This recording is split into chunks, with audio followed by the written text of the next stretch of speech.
right. Yay. Yay.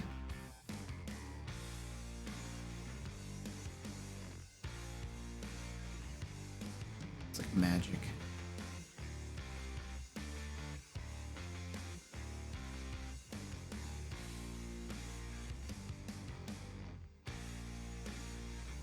Ed, what's up, man? How you doing, buddy? I want to go to sleep. What I want to do. Silas Cloud, hello. You had a long work today? Had a long day at work? Dude, yeah, I feel that, man. I got up I got up at 6 o'clock this morning. Well, usually I get up and go to the gym, but we got like probably about a foot of snow. So I got up and just shoveled the driveway. It took me 2 hours to shovel the driveway. So that was pretty much my gym workout today. It was great. Dan, what's up? Orca Boss, what up, dude? Yeah, 2 hours of shoveling the driveway. My feet were getting cold too. Nice Dicer, hello. Maddie Thing, what's up, dude? How you doing? Game Raider Girl, hello. Good to see you. I mean, I can't technically see you, but you can see me. So it's kind of the same, almost. Good to see you, Type. Willrad, what's up? Leopold, hello. Yeah, it's been snowing everywhere. Yeah. Some folk, well, I'm up in Michigan, so we're used to snow, you know. Some folks that usually don't get any snow, though, are getting a lot of it, and they don't know what to do. Yeah, I could afford a snowblower, and I probably should just go get one, but I just never do. I don't know why. I'm just lazy. I'm Mateic, what's up? Quasums, what's up, dude? Hey Quasums, I got videos coming to you on Friday, man. Friday videos, baby.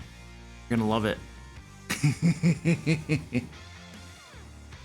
Important, hello.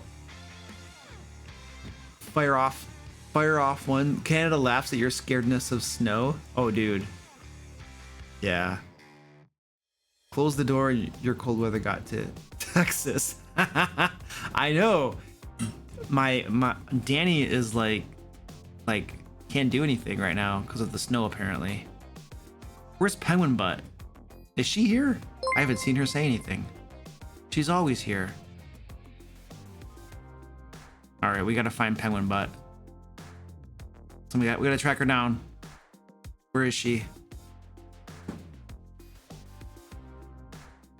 Movable Nightmare, what's up? Hakan, hello. No, I can't do push-ups. I'm still recovering. My hand's still recovering. Sorcerer Mickey, what up? Oh, there's Penguin Butt. All right, I was worried. Pickle, hello. How you doing? Posum says, I'm excited, hardly able to contain myself. Yeah, whatever, dude. You just had like a 2 or 3 week vacation, man.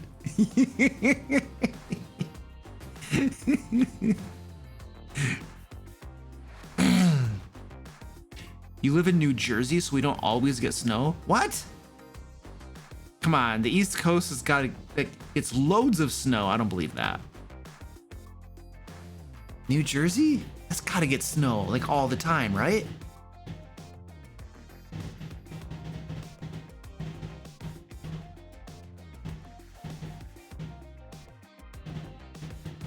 Bram Silverleaf, hello. Oh man. Haha. Yeah. Careful with the spam. Penguin Butt did the cat trip. Oh, cool. Thank you. Where's that thing? I'm behind in chat, sorry. Oh yeah, I see it. A couple minutes ago. Yay.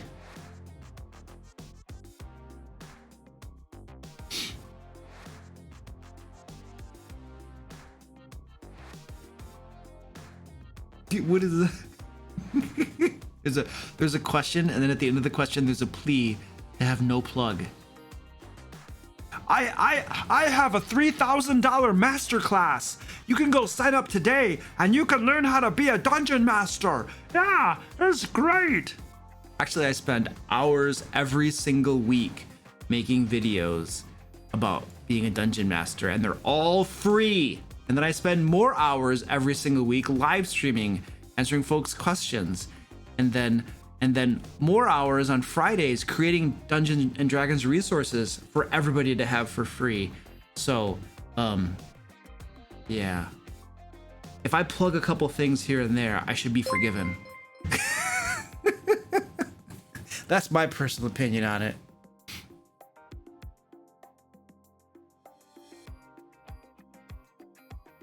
Luke has a shovel hand syndrome. Yeah, something like that. The lesson to be learned is do not strike hard objects with your hand. that is the lesson. You left some tea in the car and it was frozen? Oh, very nice. Dude, my wife got me some beer for Valentine's Day, Dragon's Milk. And she left it in her car so that I couldn't find it, probably. And she brought it in and it was totally frozen. I just opened it up. I mean, and beer doesn't freeze very easily, right? I opened this sucker up and it just starts frothing all over the place. I'm like sucking on the can as I run upstairs, you know? I'm like dumping it out into my big stein and stuff. Man, it was like an emergency. I had dragon's milk just flowing all over the place. So, yeah. Trying to get caught up in the chat here. Are you American? No. Nope. No, yo no soy de aquí, soy de Centroamérica.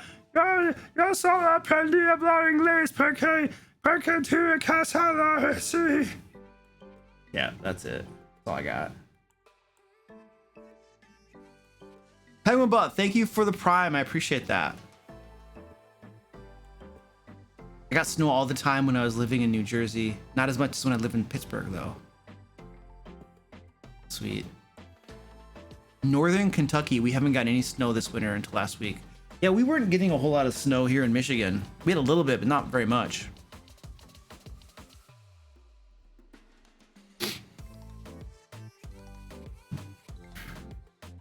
Ambers, hello. In Texas, they're not insulated for this cold. People's pipes are gonna freeze and burst. I mean, do they even have heating? Hey, Penguin Butt, do you guys have heating in Texas? Is heating a thing? Like, do you have furnaces? Like, is that a thing in Texas? I know when I lived in Central America, we did not have furnaces. Like, that's like insane. Why would you want a furnace?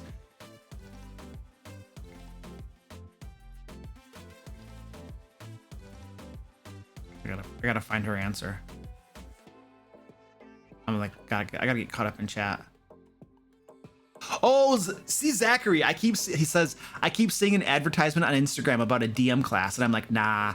Dude, I've seen the same exact one. I was talking to a dungeon coach about this a little bit ago, about a DMing class, you know, that I saw on Instagram. I'm sure we saw the exact same one. The thing is like, if you're gonna charge people for it, it's gotta be really, really good. You know, it's gotta be like high quality crap. And you gotta compete with like, well, here's the thing, if it's a class structure is different than just free videos, you know what I mean? That's a little bit different. But there's, yeah, I don't know. You have a hard time. Squeaky, he's biting me. He's biting me again. The D&D gods forgive you, Luke. Well, thank you, Ram Leaf. I appreciate that. Mr. Gork says free doesn't pay the bills. No shame in getting some promotional sponsorships. Oh, well, I don't get a whole lot of promotional stuff, like companies that want me to sponsor their crap. I don't do very many of those at all. Like almost none of those. That's in part intentional. But I do plug my own stuff, like my Patreon PDF. I plug that pretty heavily. But it's also a really high quality resource for people that's very helpful, you know? And so I don't feel quite so bad when I'm plugging something that costs money that's really good and is helping people either. So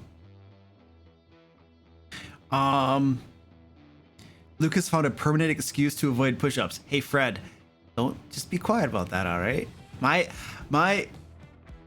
Oh, I know. The beer did not taste good after it was frozen. It probably is not going to be very good. Yeah, I think my wrist is going to be hurt for quite some time now. Yeah. Penguin Bus says I have heating, but a lot don't. Oh, so lots of people don't even have heating. Ooh. Yes, I lived in Central America for 4 years. Texans got to go down coal mines to get electricity. What?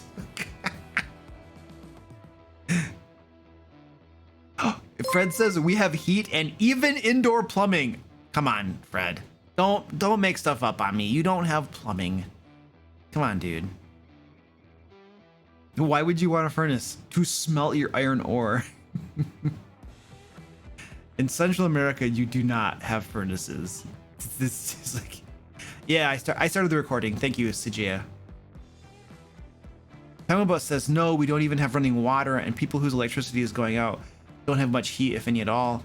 Luckily, my heat has been fine. What do you mean, electricity? Electricity has nothing to do with heat. Oh, do you guys use electricity for heating? Ooh, that's expensive. Like where I'm at, we use natural gas for heating. Some people use propane if you're out in the boondocks, but natural gas is a pretty inexpensive form of heating, relatively inexpensive. Electricity, though, has got to be super expensive form of heating, I would imagine. Striker, you are very welcome. Thank you, dude. I appreciate that. Just thank you for your YouTube videos. No problem, dude. Ed says I've tried tweeting Temptations cat treats to get you sponsored, but they never tweet back. They don't care. Important. Thank you for the sub, dude. I appreciate that. Prime, man, really cool. I should get caught up in chat. Danny has a propane tank for her heat, by the way. Yeah, because she lives out in the Boonhicks. Sorry, Danny. All right, let's start the stream. Where's my button? Gotta take a sip of coffee. It's very nice. It's very nice. All right, well, hello, ladies and gentlemen. You've wandered into my live stream, and tonight we're gonna have a live stream, and we're gonna talk at each other. You can ask me questions and stuff. It's gonna be fun.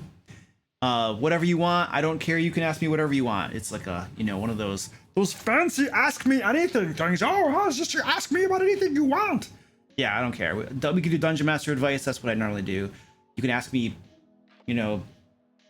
what kind of food my cats eat. I don't care. It doesn't matter to me. So yeah, anyway, tonight you're just hanging out, answer questions and talk and stuff like that. So it'll be fun. It'll be amazing. We'll all have a wonderful time. And if you're not having a wonderful time, just pretend you are, and I will pretend that I am too. And then we'll all just live big lies together. So there you go. All right, so that's what's going on tonight. And I'm going to do my shameless plugs really quick here, and then we'll get into it. What's my first shameless plug? The first shameless plug is for my Patreon. Yeah, woo! Because I create lots of Dungeon Master resources every single month for my patrons. And you can see on screen here examples. This is from the last PDF that we put out. We have high quality maps designed for virtual tabletop. I've teamed up with the Mad Cartographer, who produces some high quality, crazy, awesome maps, by the way. I also have published author in my corner who makes some awesome maps. I got folks, I got a team of folks creating a lot of this content. I got a PDF guy who makes this stuff look really, really cool. So it's a pretty cool thing. The idea is that hopefully it will, reduce your prep time. Oh, we also have 2 complete entire D&D adventures that go out every single month to my patrons. So lots of cool stuff there. If you're interested, there's links all over the place. I'm sure at least one of my moderators has spammed a link already. So thank you. Thank you. I got a PDF guy. I do have a PDF guy. He knows, he knows how to use not Illustrator. InDesign. He's an InDesign. I know InDesign too, but he does InDesign and he does all the layout for me and he makes it look really nice. so that I don't have to do it. And I pay him. I actually pay him quite a bit of money to make it look nice. So, patrons, thank you so much. I appreciate you guys. Bunch of names on screen right here. Really cool folks, and some more cool folks here. Thank you so much. We're gonna do a little read off here. 5E Magic Shop, Arutha, Beoban, Candy Sora, The Cow Says Moo, Dresna, Ed R, Emmy, Goliath Cleric, Izzy T, Jake L, James L, John H, Kazadiz, Kurt Y, Kiriako Leopold, Lori Scott, Mad Quad, Michael C, O&D, Paul B, Penguin Butt, published author, Radiance Guardians, Race W, Robert W, Rock and Roll Joe, Ron H, Ryan, Sakura, Simon, Sophie M, Son of a Sofa Man, Tactical Tokens, The Old DM, The Pickle, Theta Tag, 3Zool, Tim Black, Tony M, Tyler N. Wee! Thank you. All right. And if you just recently became a patron and your name should have been up there and it's not, I apologize. I have not updated that for the last group, the last class of recruits. I don't know, whatever. So anyway, let's do some questions.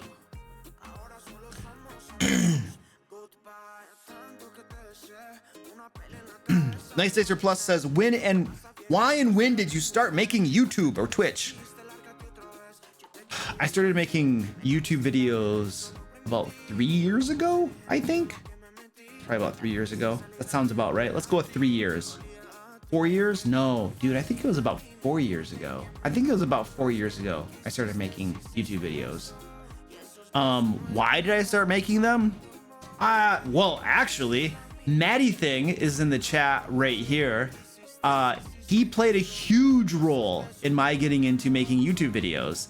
So he was a player in one of my games, and he was in my Hand of Light group, and he came in one day and was like, hey guys, do you mind if I record our games and put them on YouTube? And we're all just like, yeah, that's cool, no problem. And so he filmed a couple of them and was putting them on his YouTube channel.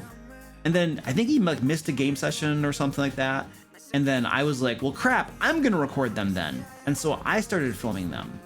But at the same time, I was like just recording our game sessions. I had also been watching another content creator for D&D over on YouTube, and I saw what he was doing, and I was like, that is so easy. I could do that. It's not as easy as you think. But you don't know that. It's crazy because when you see somebody doing it, you're just like, that's not that hard. I could do that. And then when you actually start doing it, you're just like, this is a lot of work. This is a lot harder than that guy makes it look, you know? And so anyway, I was like, oh, I can start doing this. And so I started making videos, and they all sucked. They were absolutely atrocious. The very early ones you can't even find. They're all unlisted. If you go to my YouTube channel and dig all the way back in time to my very first videos, then you'll see there's a huge difference in those videos and the ones I make now. But you still can't find my original ones. My very first ones were so bad that I unlisted them. I'm like, nobody's going to see these. These are so bad. Why did I start doing it? I don't know. What was my motivation? I just thought it would be fun or cool or interesting or something. I don't know. I wanted to be famous. I don't know. I don't know why I started doing it. Like, what was my motivation? That's like 4 years ago. I don't even know what my motivation was. I saw other people doing it and I was like, I could do that too. And I don't know. I'd done a little bit of video work at my job as well. Not like a whole lot. Like, I wasn't super great at it, but I did a little bit of it. And so I had an interest in making videos. I liked doing it. It was enjoyable to me. And so I saw people doing D&D advice videos on YouTube and stuff. And I was like, I'll just start doing this too. And so I started doing it. And I did it like not very seriously for like a half a year or so. Like for about a half a year, I was just like, meh. I produced like 3 videos over the course of half a year, which is not gonna do anything for you. But then for whatever reason, after a half a year of doing it, like in the January of like, I wanna say it was like 2018 or 2019, 2018, I think, I just got really serious about it and I started doing them every week. And I just kept on doing it. So That's some basic information for you.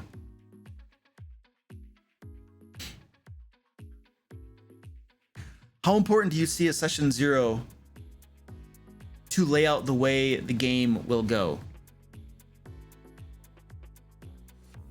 It's not as important as people make you think it is. It's not. Stop biting me.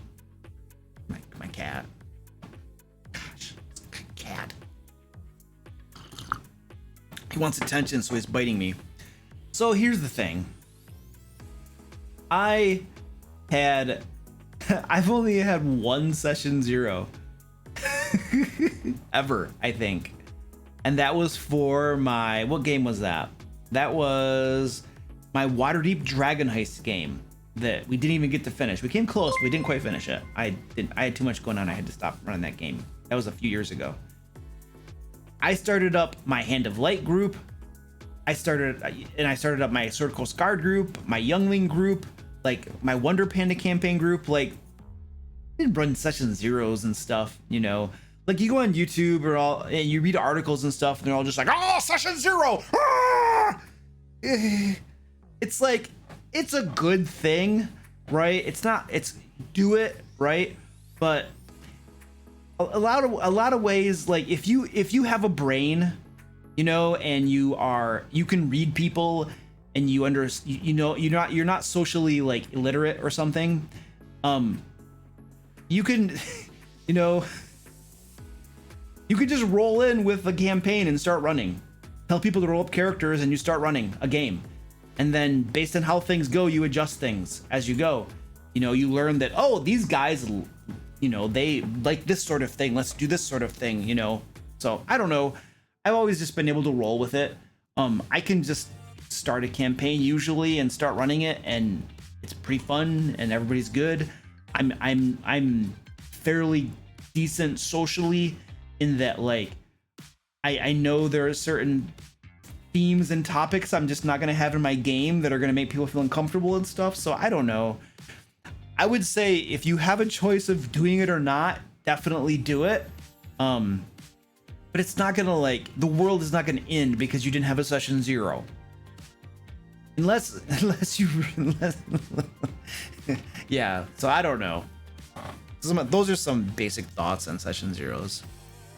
Some people will just make things seem like they're so integral and important. It's like, oh, well, you know, and they'll blame and when they make massive, huge, critical mistakes, they'll blame not having a session 0 for the reason that they decided to introduce rape into their game or some horse crap like that. You know, we didn't have safety procedures in place. That's why that game session had a colossal failure. No, that's not why the game session had a colossal failure. It's not because you didn't have safety protocols in place.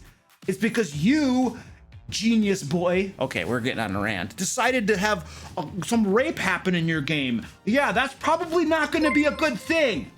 Okay, so I'm done now. We're going to go to the next question.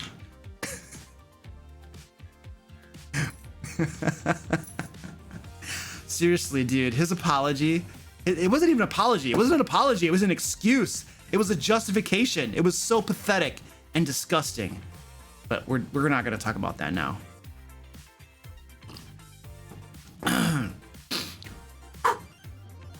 All right. It's like if you screw up and you do something that you shouldn't have done, just say, I screwed up. That's my bad. I have no excuse for that. I'm sorry. Like, why is that hard? Why do you have to blame something else and be like, well, you know, it's because we didn't have safety protocols and we didn't have like session 0. We set expectations and stuff like that. That's why that happened. Like, nobody believes you. Sleazeball. Okay. Okay, here we go. Gotta go. Keep moving. Get off that topic. No, it's not YouTube. It's not YouTube. I don't think it's YouTube. No. Anyway. Somebody knows what I'm talking about.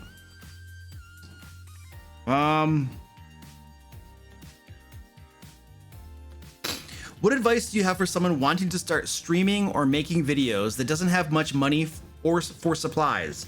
So, if you have a smartphone, This is the only video camera you need to start making videos. You can make videos with this phone. Well, this is a cheap LG phone. So, but if you're like one of the cool kids that has an iPhone, then you have an amazing little device there that you can make videos with. You don't need a fancy camera. You can just use your stupid iPhone that you spent way too much money on, and that will, get slower and slower and slower and go out of date very, very quickly, so that you can be forced to buy new iPhones. But if you have one and if you fell into that trap, you can make videos with that.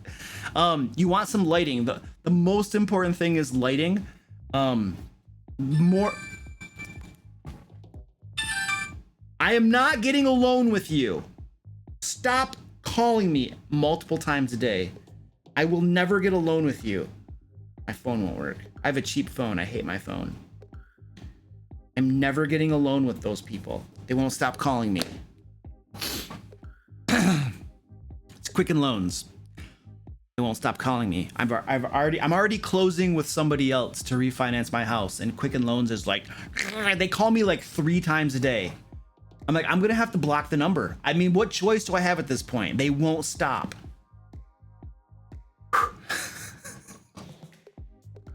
What was I talking about? Oh, lighting. My cat is biting me. Lighting's the most important thing. Way more important than the camera you're using is lighting. 3-point lighting. Look on YouTube for 3-point lighting, and you can use it. You don't need. For the longest time, I have LED panels now, which aren't that expensive. But if you don't have a lot of money, then you can use garage lamps. Like, crap you not. Like, over my head, right there, you can see a garage lamp. It's one of those circular garage lamps that has a bulb in it. And I used that sort of lighting for a long, long time. I still use that lighting for my hair light. For like my rim light that goes behind you, for 3-point lighting. That's what I use. I have 2 garage lamps, and that's what I use for my rim light. Crap you not. So you can, and those cost like a few bucks, and then get some daylight bulbs. Get some LED daylight bulbs. You can use your lighting. You can also use those for lighting, and you can use your phone, and then you can start going. So not having money is not an excuse, and you can use almost free editing programs online too. You don't have to get something that's super expensive. So not having money is not really an excuse for I'm assuming you have a smartphone, which most people do. Probably for about $50, you can get the equipment for lighting, and that's the most important thing. And then you can go, and then you can start. So gear is way high overrated. The camera that I use right now, it is a DSLR camera. It's probably about I think it's a $500 body. It's not an expensive camera. It's not like a crappy camera. But it's not a high-end camera by any means at all.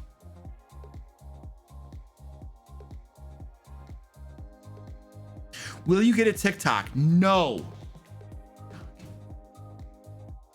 TikTok. Waste my time. Like,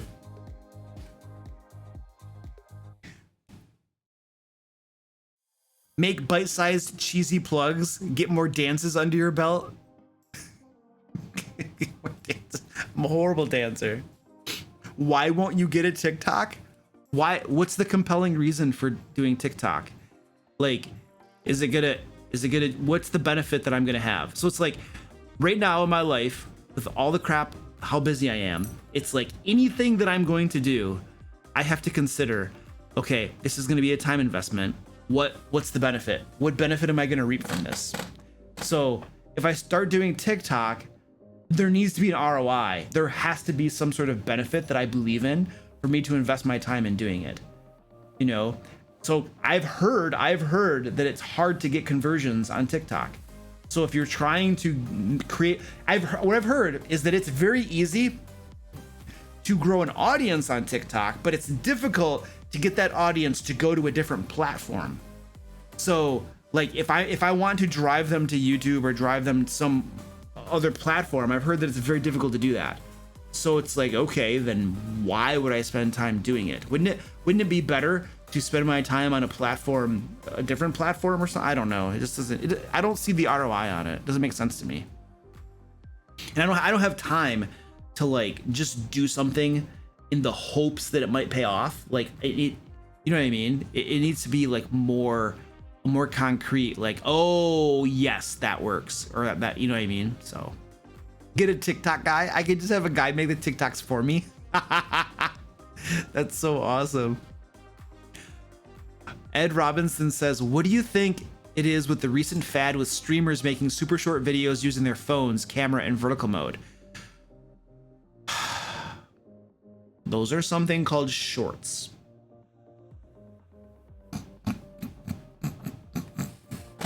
And right now, the reason there's a big fad of people doing that and putting those on YouTube is that when I think YouTube shorts are a recent creation of YouTube, and if anything that's a square, anything that's like a square video, basically, anything that's like a square video or a vertical video, I think is how it works, gets classified as a short. And apparently the algorithm like has caused several like super old videos that were in that format to just go crazy when they introduce shorts. And so now people are just like, oh, use shorts to get discovered. And I don't know, it might work. I don't know. Who knows? But that's why they're doing it. So if you have a video that's in square mode and it's under a minute, I think it's classified as a short and stuff. I don't know a whole lot of details about it though, honestly. I heard about it. Dungeon Coach shared it with me, and I was like, okay. He's been trying to do them. I don't know. You'd have to go talk to him to see how they're doing for him. But like again, I don't have time to goof around with that crap. There are some things I'm goofing around with, but yeah. I honestly never figured out the reason TikTok exists. Well, Ivory, I can tell you why TikTok exists, because there are lots of people with lots of time to waste on their hands. I don't know, man. Just sitting there. That's what it is. It's just like, they're just like, you know.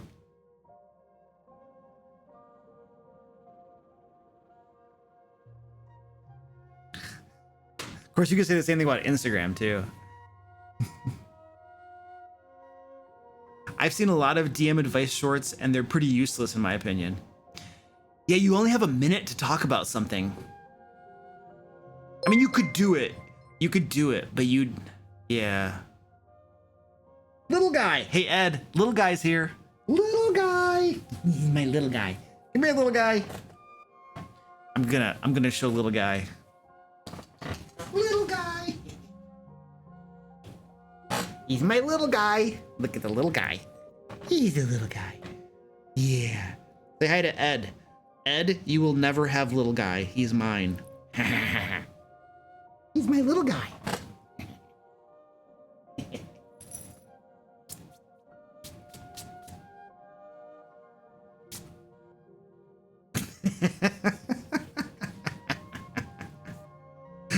Yeah, the little pasta boy.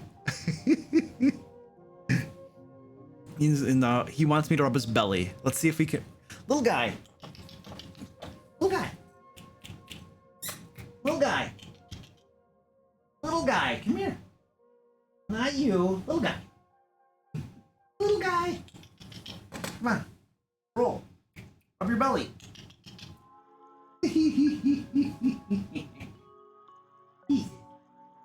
Oh, that belly. There he goes. Look at him. He's rolling. He's rolling. Little guy.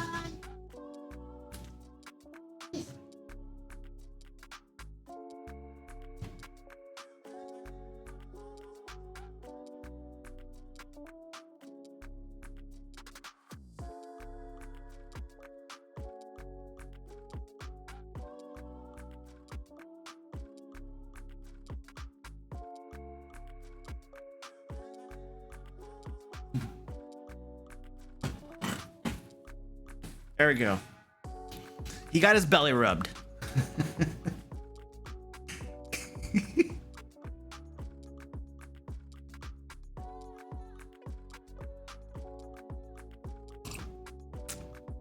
Little guy's awesome.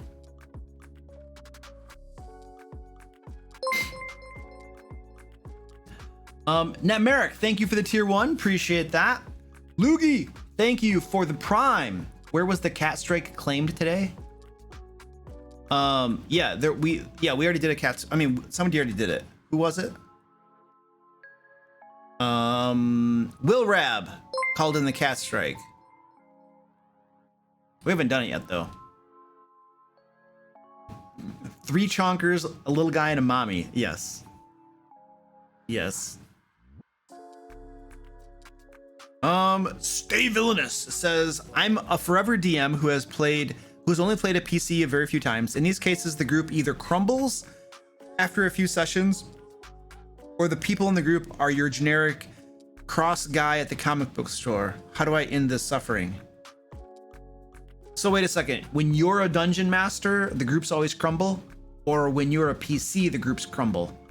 I don't know which is the case. So if the groups are falling apart, like, I don't know, dude. Like, there's so many different things that can cause a group to fall apart. There's so many different things. If people are not coming back to play, you figure there's probably 2 likely causes that somebody doesn't come back to keep playing in a D&D group. 1, the first reason is they weren't having fun. If it wasn't fun and it wasn't enjoyable, they're not going to spend another 4 hours sitting around a table rolling dice. So now what's the cause of not having fun? Well, who knows? It could be lots of different things. Lots of things. The DM could suck. There might be a player that was annoying the crap out of them and they can't stand. I'm not going to play with that lunatic. I'm not going back. Who knows? It could have been a bad player. It could have been some annoyance there. It could have been the dungeon master wasn't running a very good game. There are lots of reasons they may not have been having fun. The style of the game might not have been to their taste. They might love combat and these people want to talk the whole time. They want to have this talkie. All 4 hours we were talking the whole time, you know, and they're like, I want to swing my sword. I made a character sheet. Guess what? 90% of a character sheet is about fighting stuff.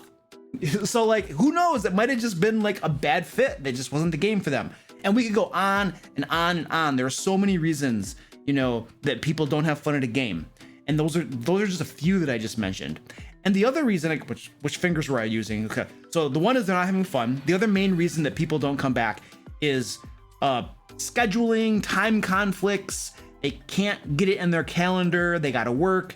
I don't know. Their husband or wife is yelling at them. You know, you're going to D&D and you should be whatever. You know, you go fix the thing. I don't know.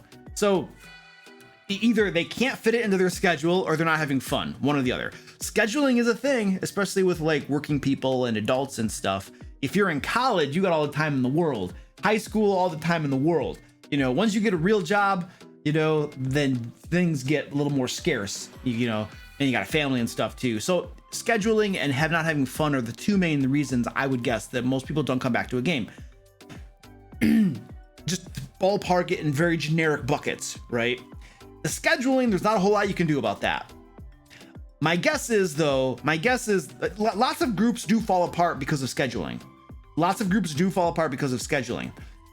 But there's also lots of people that just don't go back because they're not having fun. And here's the thing. A lot of times when people aren't having fun, they blame the scheduling. Oh, you guys, I'm really busy. Things are going on. You know, I got to work. I just got a new shift at work. I can't keep doing it, you know. So people, I mean, very few people are gonna literally come to you and be like, you know what, dude, your game's not that fun. I'm not gonna come back. I'm not having fun. You know, they're not gonna tell you that. They're gonna say, dude, I gotta work. The boss is really writing me. You know, so your first step if you want to like stop all of your groups from falling apart and not being able to keep on playing is to try to figure out which of those is going on. You know. If it's actually a scheduling thing, there's not a whole lot you can do about that except for finding a day and a time that works for most people and then running a game at that day and time. And then if people start to leave, you find replacements and you get them plugged in and you keep on playing. So scheduling, I have a way of doing it so that scheduling usually isn't an issue for the groups that I run.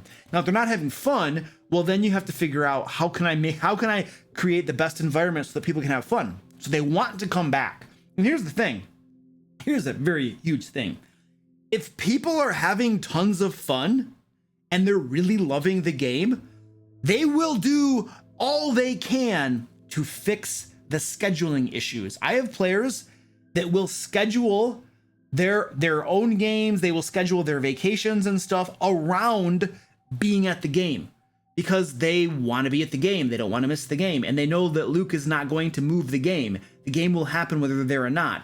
And so because they want to be there and they want to have fun, they fix the scheduling issues, you know? So if you can figure out, it isn't always possible, but to the extent that they can, they do, right?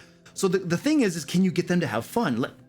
You can't really get them to have fun. You can't make them have fun, but you can do the best you can, create the best environment you can so that fun may happen. So if you got problem players, deal with them, get them out if you need to, so they're not driving away the rest of the players. If you're not that good as a dungeon master, work on it, try to get better, make your games more fun, more enjoyable, so that people will want to come back. So yeah, there's some ideas there. Ideally, you can figure out what the problem is. If you can pinpoint the problem or a group of problems, which is kind of hard, admittedly, then you can improve that and get better at it. So.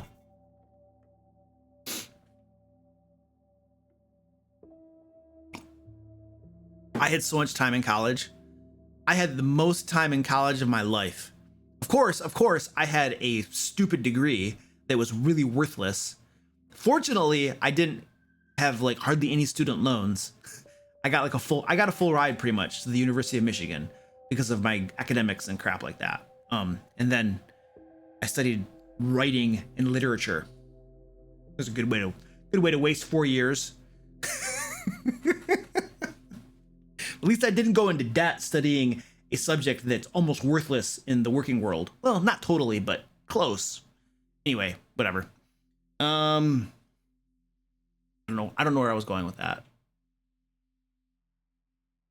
No degree is worthless. I mean, no, you're right. It's a piece of paper, and I have the job that I have now because they only hire people that have degrees. They don't care what your degree is. They literally don't care. They don't care. It could be an underwater basket weaving. They don't care. As long as you have the degree, you have to have a degree basically to get the job though. And they're like, oh, you have a degree? Okay, great. Woo. So yeah, it's not worthless, but they want to see the piece of paper. Doesn't really matter what it says. They want you to have the piece of paper. That tells you something.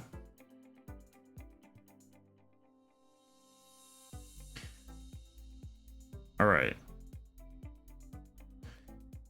Would Friday be a good time to develop a sanity structure for the Curse of Strahd game? No, that's too mechanics heavy.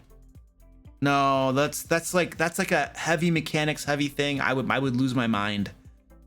I would lose my mind trying to develop a sanity structure on stream.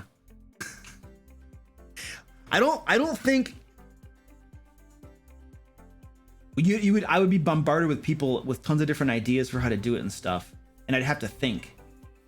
And it's hard. Like those Friday creation live streams are not easy to run. Like it takes a lot of effort to run those. The ones where we create adventures together are the most challenging too. But yeah, I don't think we could create a sanity system on a Friday live stream.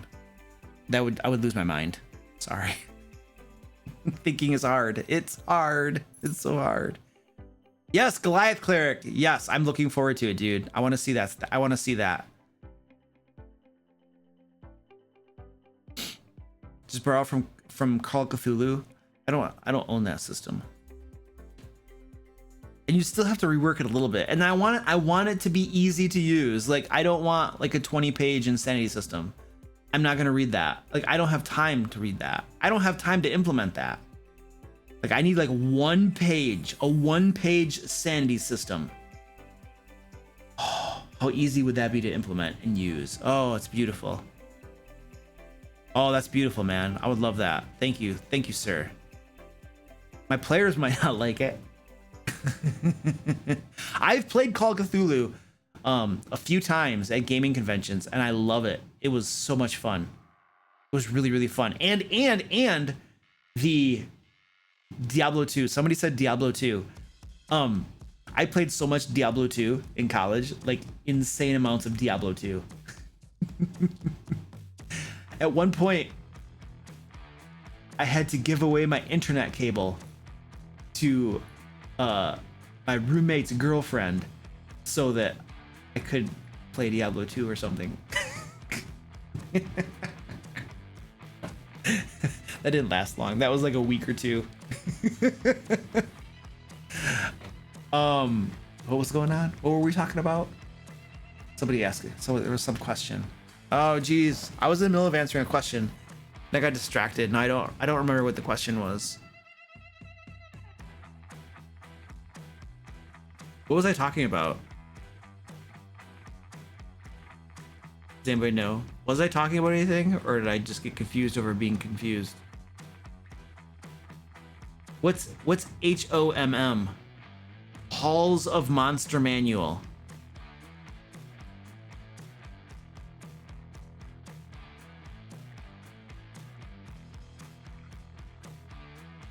Heroes of Might and Magic 3? Ah.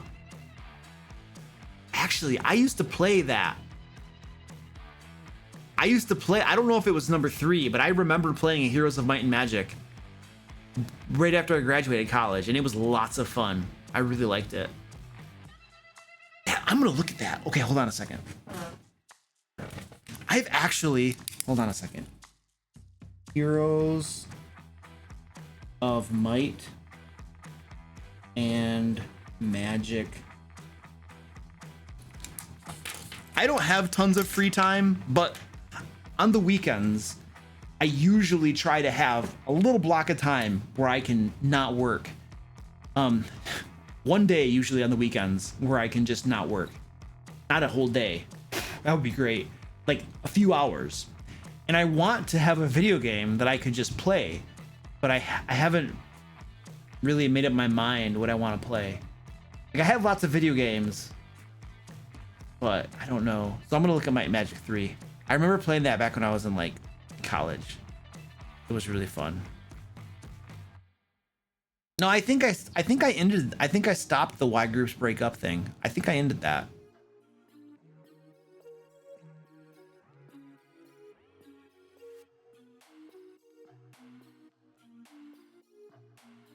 There's a cat in the background I can blame for distracting me.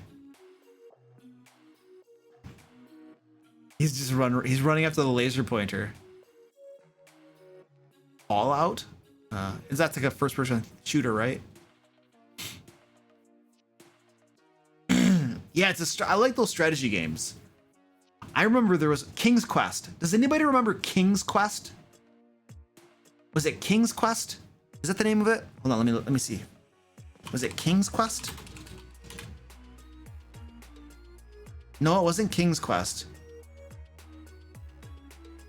What was the name of that? There was a. It wasn't King's Quest. King's Bounty! Yes! King's Bounty! Oh my word! Oh man, my brother and I love that game. Yes! Was it? Wait. No, that's not it. No. It wasn't King's Bounty. There was something. It was from like. There was this game. Divinity 2? I know I just saw King's Quest, but it wasn't the one. This is from like the Super NES days. It's from the Super NES days before you could save games. You couldn't save your game. What you would do is you'd click save game and it would give you a code and you had to write down this long code and that was your game save. And then to you'd have to type this code in to load your game. So this is an old game, Dragon's Lair. That doesn't sound right. Hero Quest? No, it wasn't Hero Quest. That's a board game. Everybody's telling me what games I should play. Penguin Butt, can you just take a memo or a note of these suggestions here so that they're all written down for me. Thank you, Penguin Butt. Bard's Tale. I've heard of Bard's Tale. I've never played that one though. Golden Axe. That wasn't Golden Axe. I played Golden Axe. It wasn't Bard's Tale. Thank you, Penguin Butt. Golden Axe 2. I especially loved Golden Axe 2. That was really fun. Never played Bard's Tale.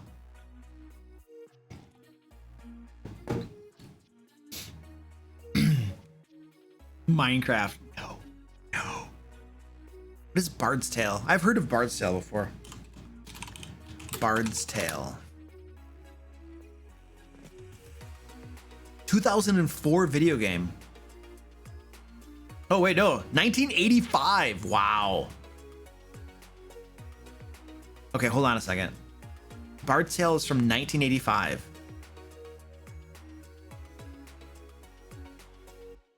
Oh, this totally looks like a game I would like. Heck yeah. Before you see one gray dragon and the dragon is green.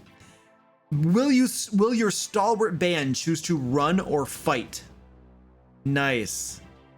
Oh my word, this is totally the type of game I would like to play. It's like Curse of the Azure Bonds or those games that came out back in the 80s or something. I loved those games. It was so cool. Yeah, those are sweet.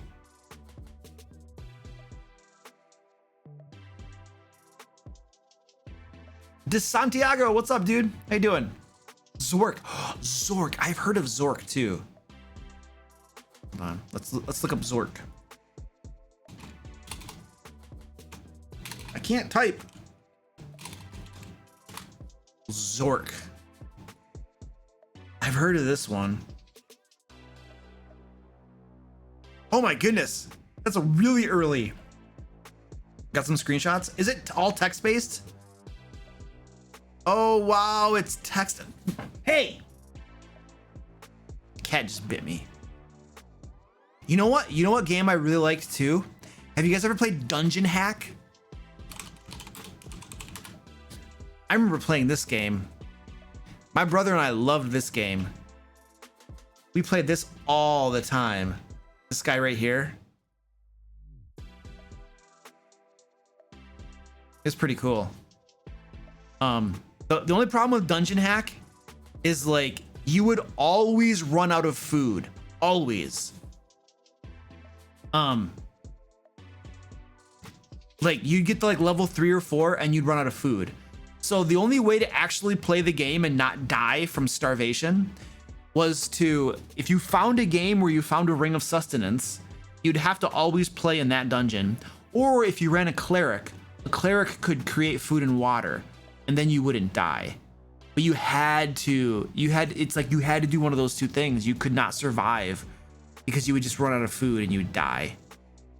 And you have to look through the dungeon and try to find food. But it was a fun game. It was really fun. I liked it. But it's just a single player. You're just like one person as opposed to a group. And I like the group. Dungeon Hack is why they invented the good berry spell.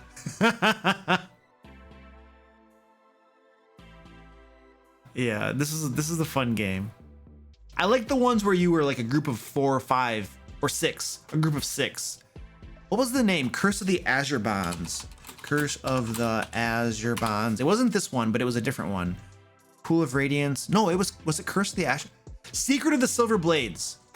This is the game right here. I played the crap out of Secret of the Silver Blades too. I loved that game. Oh, it's a continuation of Curse of the Azure Bonds. Yeah. Dungeons and Dragons Gold Box. Oh my gosh, this was a fun game. No screenshots? No screenshots? What? Okay, we have to do a Google search. Secret of the Silver Blades. Images. Yes, this game was so much fun. This is tons of fun. I loved playing this game. You could get lost easily though. It was easy to get lost in it. Didn't know where you were going. So very cool game. Love that game.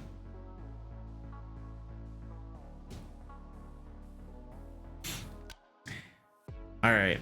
If I could change one thing that Wizards of the Coast has published for 5th edition, what would it be and how would you change it?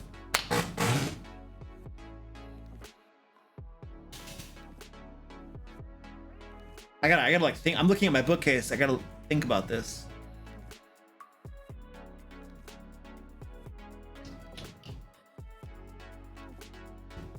Okay, so I think I know what it is.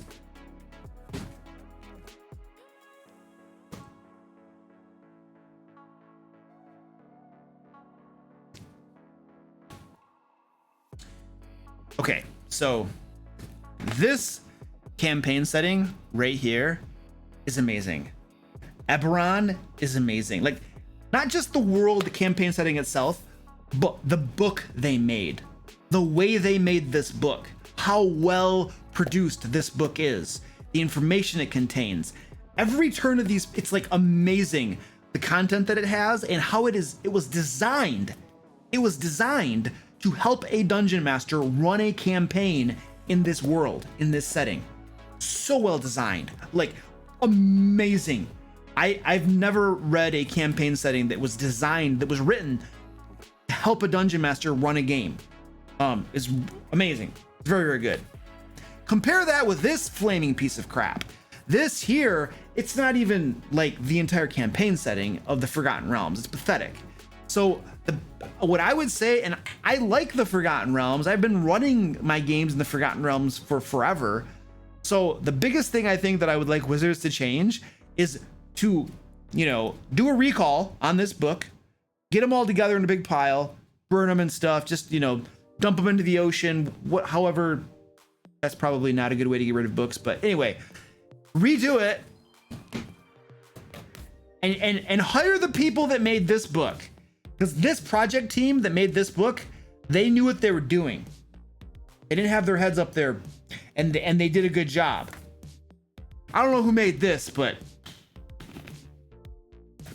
don't have them make campaign setting books, please. Do us all a favor.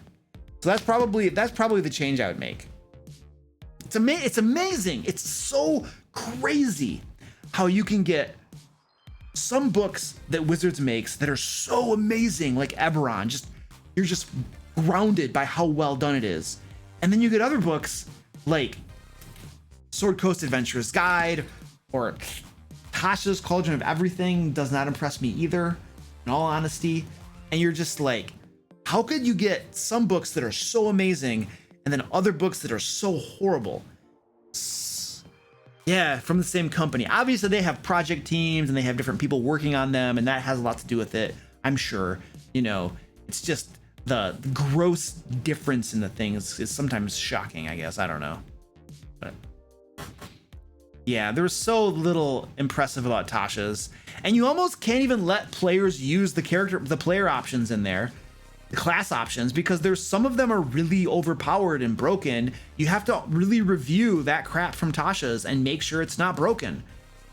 Which is kind of my standpoint on most of the Splat books, like the core books, like the player's handbook. The other things they publish always tend toward being overpowered and broken. So I review everything. If my players want to do something that's from something not from player's handbook, I review it first to see if it's not stupid broken, because they just love to publish the stupid broken crap. I think one of the reasons, I swear, they have to be, one of the reasons they want to publish the stupid broken crap, it's got to be to sell books. Like, why else would you publish things that are so blatantly overpowered? Except that players want to get them and run them, use them. I don't know. What else would be the motivation? There's got to be, you know what I mean? So I don't know. Swashbuckler's cool. Swashbuckler is like one of the best rogues. Absolutely. It's an amazing rogue. Yeah. I love it.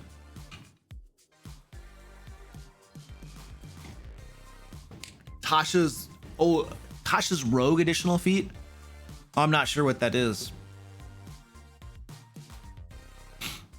We are now an hour into the stream. Spam shall be met with an instant timeout now. Thank you. She's so nice. She gave you all an hour of leniency. And now the sword is swinging. Wow, it's so nice. You guys are lucky to have moderators as nice as Penguin Butt.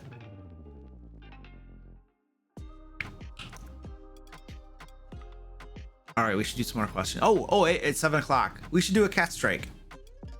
Eee.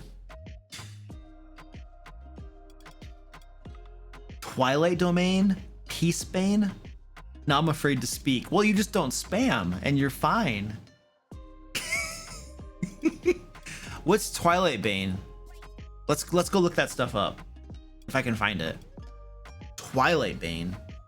Twilight Domain. Twilight Domain. Well, it's Unearthed Arcana. That's the first reason it's broken. It's Unearthed Arcana. Twilight Domain. Domain spells. Okay. Well, you gain proficiencies with martial weapons and heavy armor. Okay. Well, there are other cleric domains that do the same thing. Dark vision. Holy crap, 3,000 feet? So you can basically snipe the enemies from a long way away while underground, assuming you have a line of sight to them. And you can share your dark vision with everybody around you. Oh, yay. Oh, yay. Okay, that's pretty powerful. That's not to be sneered at.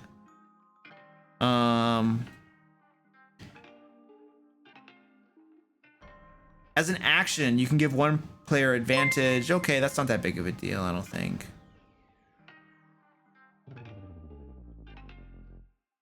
You can use your channel divinity to refresh your allies with soothing twilight. As an action, it lasts for 1 minute.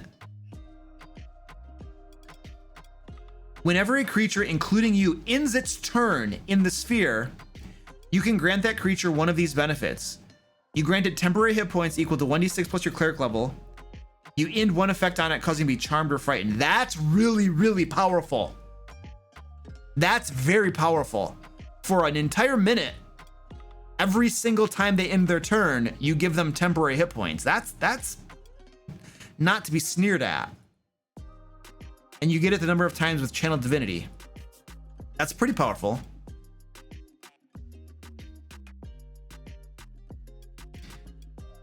As a bonus action, when you are in dim light or darkness, you can magically give yourself a flying speed to your walking speed for 1 minute. You can use this bonus action number of times equal to your proficiency bonus, and you regain everything from a long rest. I mean, it's at 6th level, so I don't think that that's that incredibly powerful. It's only 1 minute. It's a certain number of times after a long rest. It's at 6th level. So, you know, people are starting to get the fly spell anyway. So it's not that big of a deal. It's good. Once on each of your turns, when you hit a creature with a weapon attack, you can deal extra radiant damage. You're always doing radiant damage at 8th level. That's pretty good, but maybe not that big of a deal. You and your allies have half cover, so you get a +2 to armor class for everybody. So everybody gets +2 to armor class. That's powerful, but look at the paladin. The paladin is way more powerful in what they do to the party. I don't know. I feel like this right here is the most powerful thing, giving people dark vision, but it's only powerful if the dungeon master actually enforces not being able to see in the dark and makes it a thing in their game. I feel like a lot of dungeon masters probably gloss it over, but having dark vision to 300 feet, I could see situations where that might be very powerful. I mean, this seems a little bit maybe unbalanced, but it's not like clearly like, holy crap. I would probably need to see this in a game and to be able to judge, because there are some things that you look at and you're immediately you immediately are like, whoa, what were they smoking? But this is one of those things where it's like, oh, that seems pretty good, but I would let someone play it, and then if it became a problem, maybe tweak some stuff, but I don't think it's too big of a deal. That's my gut. Which one did we want to look at next? Yeah, you guys, my basic guideline for whether a class is way powerful or not that powerful or whatever is the paladin. Compare everything to the paladin class. The paladin class is so powerful. So if I look at something and I don't think that it's as powerful as a paladin, I'm just like, whatever, who cares? The paladin class is like the standard for overpowered. And if I allow the paladin class, which is super powerful, then if something's less powerful, then it's not that big of a deal. Just roll with it. And I don't see this as being anywhere near as powerful as a paladin by any stretch of the imagination. What was the other one you wanted to look at? Peace domain. Where's the peace domain? The balm of peace thrives. Okay. Peace domains. Okay, yep. Got it. You get some spells. That's great. You gain proficiency in 3 of these things. Oh, that's nice, but not breaking. You can forge an empowering bond among people who are at peace with one another. As an action, you choose a number of willing creatures within 30 feet of you, equal to your proficiency bonus. You create a magical bond among them for 10 minutes, or until you use this feature again. While any bonded creature is within 30 feet of another, the creature can roll a d4 and add the number rolled to an attack roll, ability check, or a saving throw. So it's like Bless. It's a Bless spell that lasts for 10 minutes. I think that's how long Bless lasts anyway, but it doesn't require concentration. The creature can add the d4 to no more than once per turn. Oh, that's a big limitation though. With Bless, you can add it to every single roll. You can use this feature a number of times equal to your proficiency bonus. That's not that big of a deal. That's a cool feature, but not that big of a deal. Here's the thing. You could theoretically do this for like a ton of creatures, but you're probably actually only going to do that for your own adventuring party. So it's like casting the Bless spell, basically, with limitations. I don't see that as that big of a deal. Once per turn means every turn in a round. Yes, I agree. That's what that means. Yeah. So you could do it on your turn. You could, if somebody attacks you, if somebody causes you to make a saving throw on their turn, you could use it again. I agree. That's what that means. Yeah. It's not on your turn. It's any turn. It's still not that powerful. Sure, Bless doesn't allow the ability checks, but who cares? That's not that big of a deal. You can use your divine ability to make your very presence a soothing balm. As an action, you can move up to your speed without provoking opportunity attacks, and when you move within 5 feet of any other creature during this action, you can restore a number of hit points to that creature equal to, okay. A creature can receive this healing only once whenever you take this action.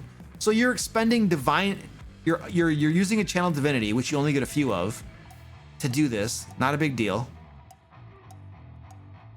The bond you forge between people helps them protect each other. When a creature affected by your emboldening bond feature is about to take damage, a second bonded creature within 30 feet of the first can use its reaction to teleport to an unoccupied space within 5 feet of the first creature. The second creature then takes all the damage instead. And that's that. They have to be bonded, which has a limited number of uses per day.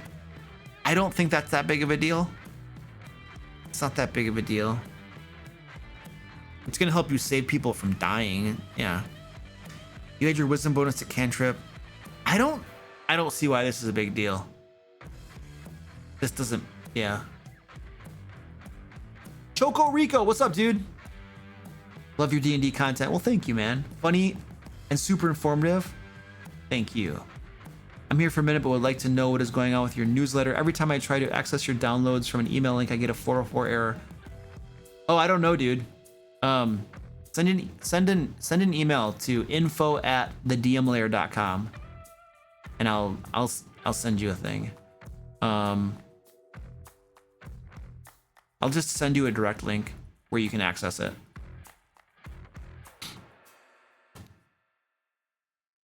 It works for me and it works for lots of other people, so I have no explanation.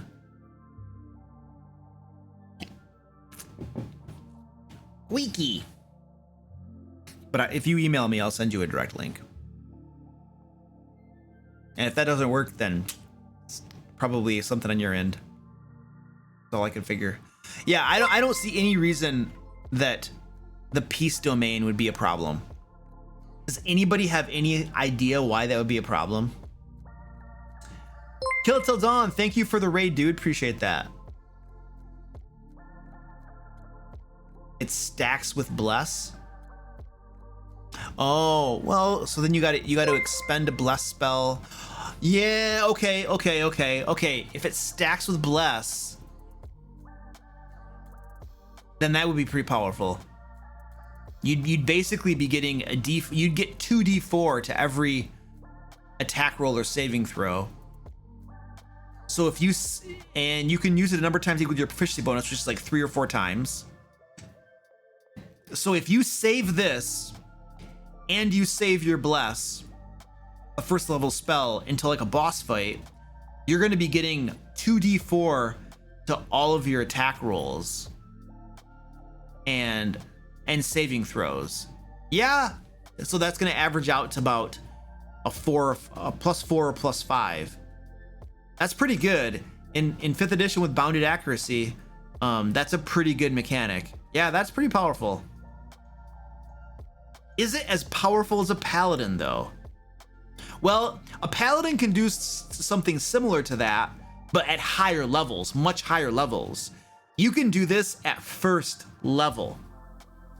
Yeah, I could see that being very powerful. If it became an issue, probably what I would do is I would just say, you can use this or bless, not both.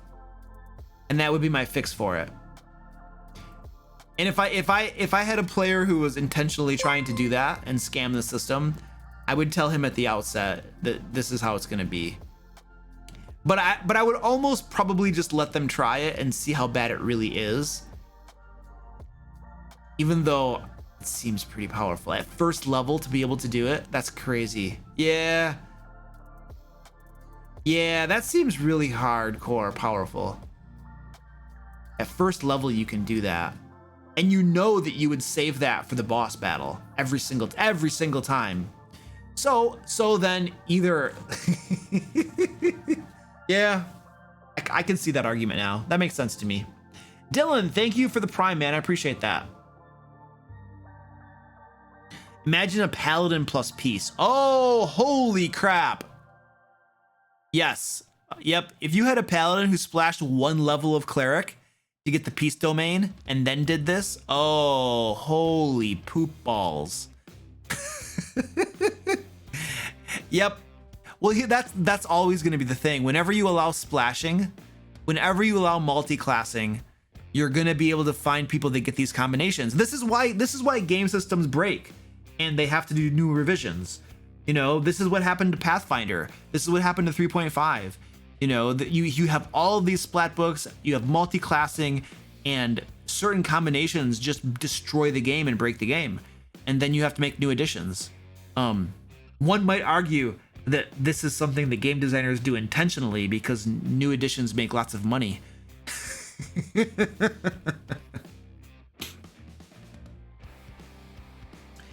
It costs an action, not a bonus, so it takes 2 turns for 2d4s. It's still powerful. It lasts 10 minutes, too.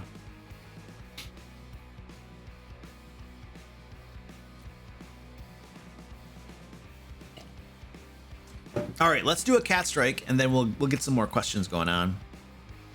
I have some cats that are collecting down here. Oh wow! Penguin butt. Have I drawn the 2 players for the March one shot yet? No. I forgot to do that.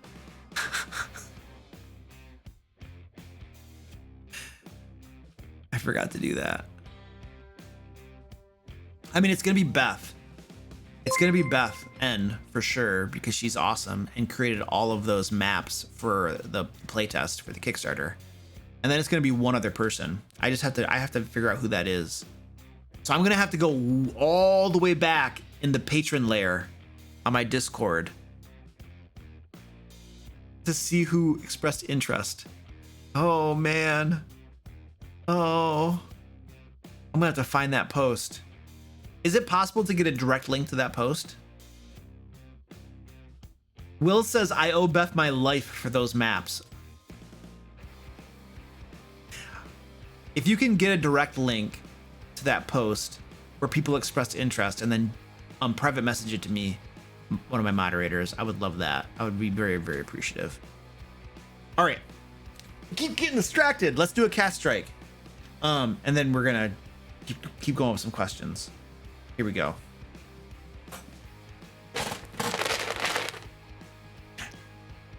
Dude, look at that. They've been waiting for this.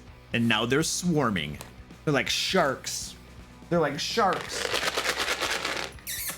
Hey, little guy. Hey, little guy's here.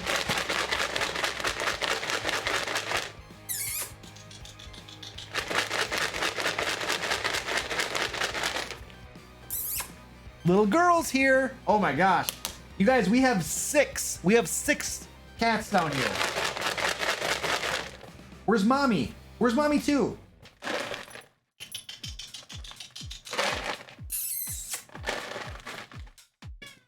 What? I'm working on it.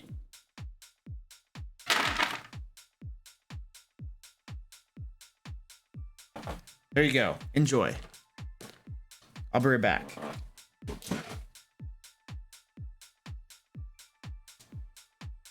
Go get some snack, little girl. Go get some snack.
It's boring.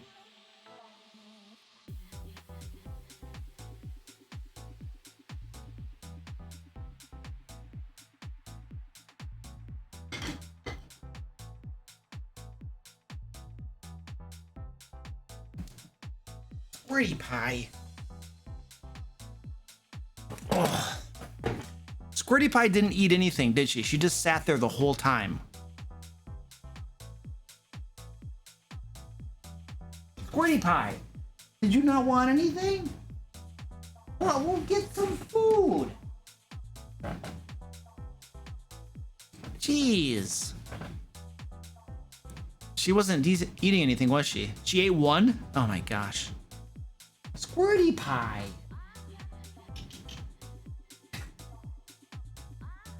Little guy.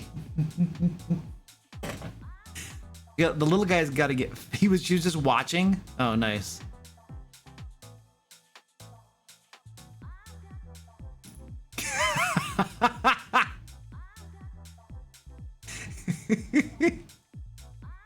They wouldn't eat each other.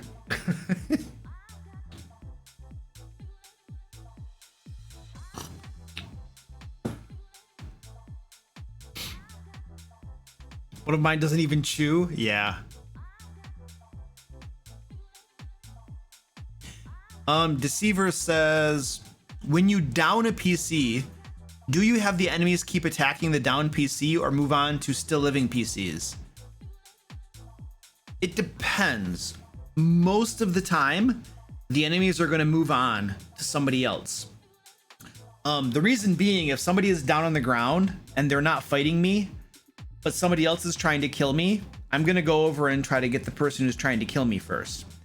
The exception is, there are certain creatures whose goals might just be to eat something. They're hungry and they want to eat it. So in a game session last Sunday, the tree that was attacking my Curse of Strahd group, it kept trying to eat the downed player because that was its goal. Its goal was to eat the player. So it wasn't going to just stop attacking him because he was down. He wanted to eat him. So it just depends. It depends on the motivations of the creatures and how I'm role playing them. So there's no set. And if I have a super intelligent enemy or something like a demon or a devil who has lived 4 centuries and they know that sometimes people get back up, they might attack him a few times. Or if somebody goes down and then the enemies observe the cleric casting a healing word spell and the person gets back up again, well, from that point on, they know that if somebody goes down, I need to stab them a few more times because they've just observed them get back up.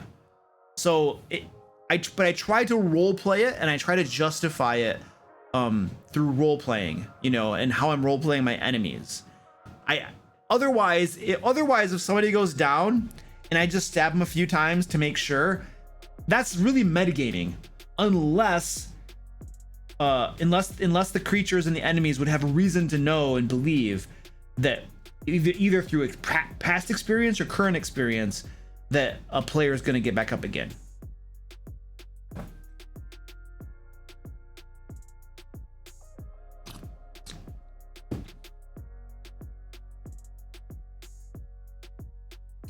A new dungeon master asked me to chat with them about something that happened in their game.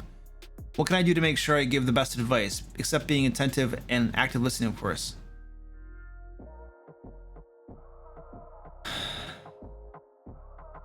So generic of a question. I have no idea, dude. The way I think about it, usually when I'm giving people advice, I think about what would I do in my games. If this happened in my game, what would I do? Or in the past, how have I handled this?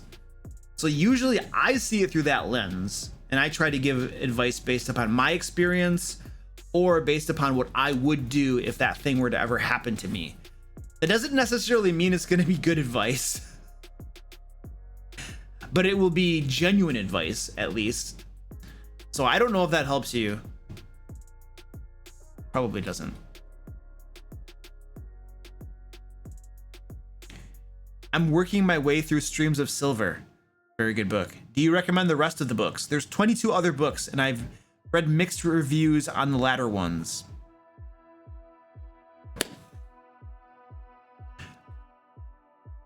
There reaches a point where Salvatore doesn't have much left to say, and you're just reading. And yeah, there does reach a point where they get to be kind of crappy. Let me see if I can find that point for you. Oh, you know what? Hold on. Let me pull this up online. There's literally a list. I can find an online list of Salvatore's books. Let's just look up R.A. Salvatore. I'll tell you which ones you can stop at if you want to stop. You can probably get a list of his books somewhere, because there definitely reaches a point in that series of those books where it's probably you can stop and you're not missing out on a whole lot. I need a list of the books.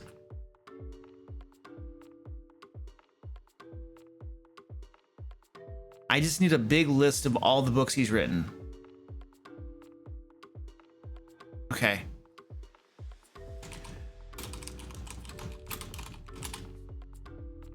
I need a listing of his books. There we go. Book series in order. This should do it. Okay. Crystal Shard, Streams of Silver, Halfling's Gem, amazing books. Let me make this a little bit bigger for you. Love those books.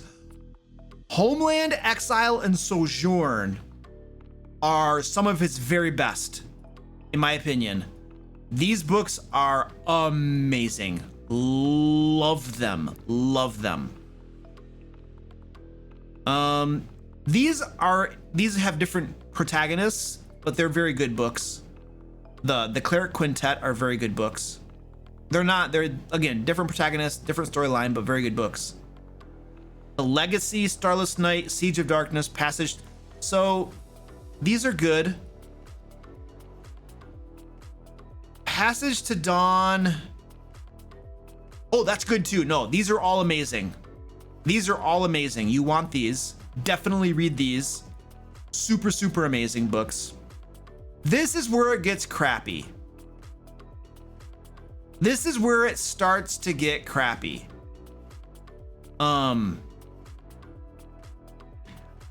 Here, for these books here, Silent Blade and The Spine of the World, you're dealing with one of the protagonists who has some internal demons, and it's just really, really annoying.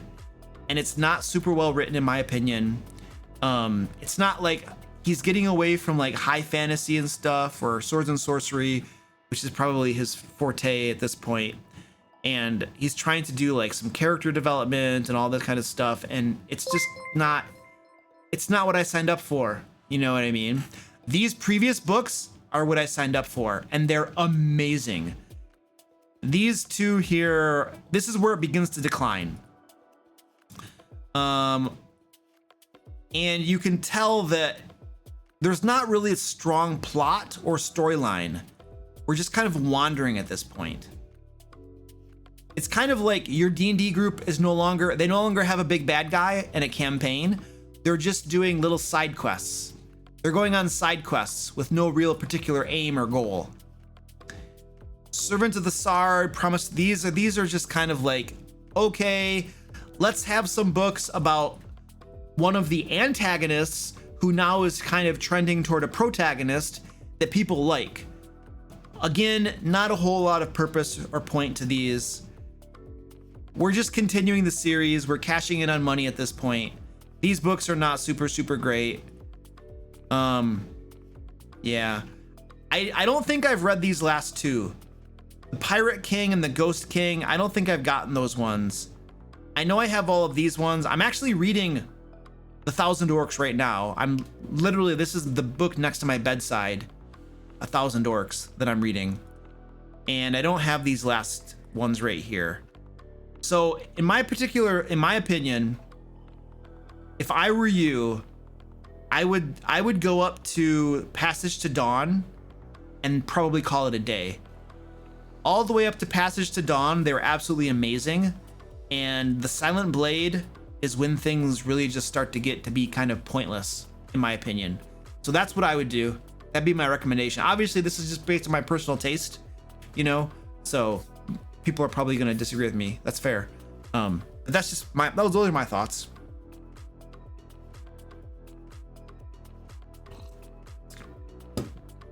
And he did other books that weren't just Forgotten Realms too. I thought these books were cool. He has the Demon Wars saga. I only have the first 3.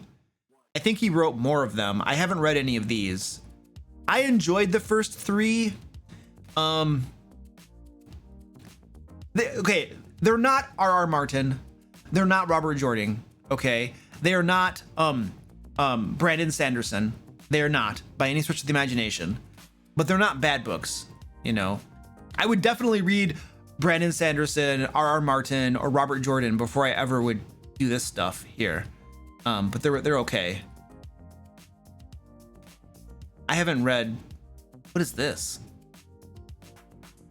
I don't even know what these are. I have no idea what these even are. Huh. More Drizzt books? Oh, they're probably like compilations or something. Anyway, there you go. There are some thoughts. Reading list for you. Am I more of an R.R. Martin guy or a Tolkien guy? I love them both. I love Tolkien's books. They're amazing. And R.R. Martin, amazing.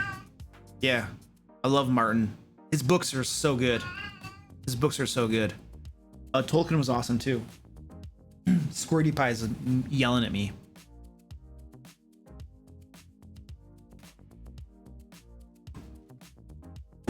She's running around.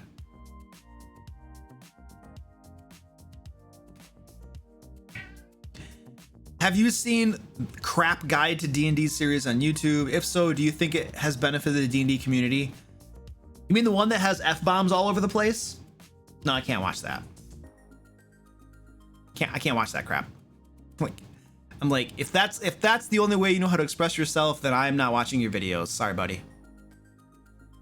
So I don't know. I can't get past the first couple seconds.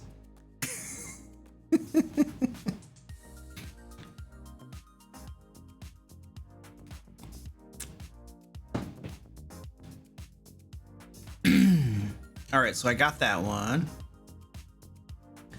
I'm getting close to finishing up running Dragon of Icespire Peak in Roll20 for my friends, and am beginning to look at the next module to run with them. Any suggestions?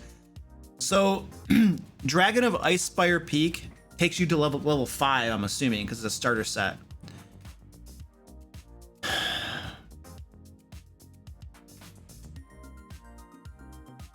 I don't run a lot of modules.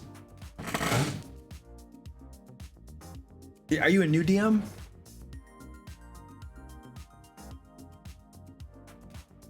I mean, Dungeon of the Mad Mage, I think is really good, but it's not for the faint of heart, probably. It's a big dungeon. Curse of Strahd is not for a new dungeon master for sure.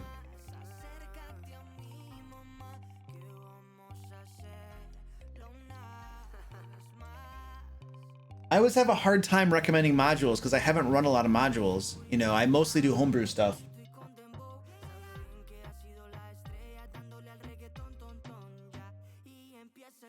I have not run Tomb of Annihilation.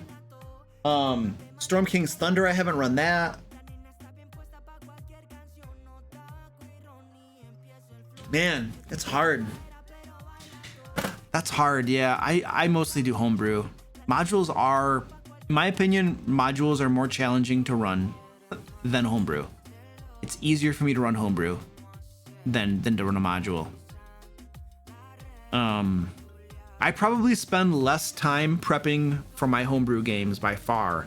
Like right now I have 2 main games. I technically run 3 games, but one is just once a month, so it kind of doesn't count. And my 2 main games that I run, one of them is a module, Curse of Strahd, and the other one is a homebrew, my Ancient Dragon campaign.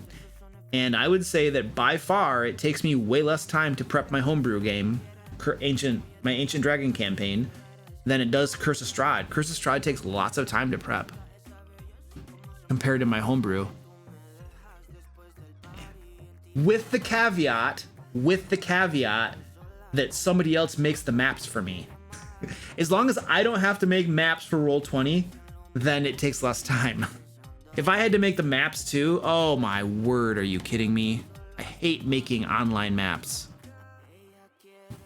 So I just pay other people to do it.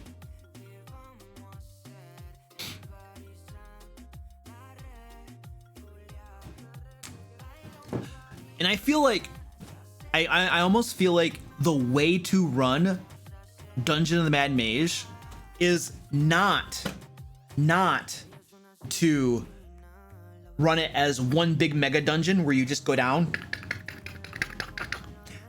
I feel that the better way to run Dungeon of the Mad Mage is to have each of the levels be its own standalone dungeon somewhere in the game world. And you would have to create an adventure hook. You'd have to create a reason to go there. You'd have to do some crafting to it. But you need to do that anyway, because Dungeon of the Mad Mage really gives the players no reason to go into it to begin with. So you got to do that work anyway. But if you take each level and make it its own standalone dungeon in the game world, that could be really cool and lots of fun. And I think that's probably the better way to run that module. At that point, you're not really running the module the way it was designed. But it's probably a superior game design for various reasons, in my opinion.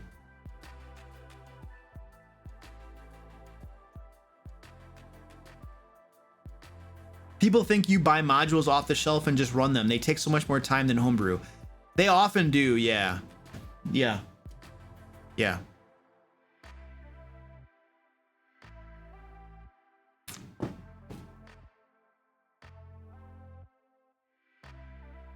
All right. When creating dungeons or adventures, do you have a favorite type of setting or environment kind of dungeon design? Nope. I have no favorites.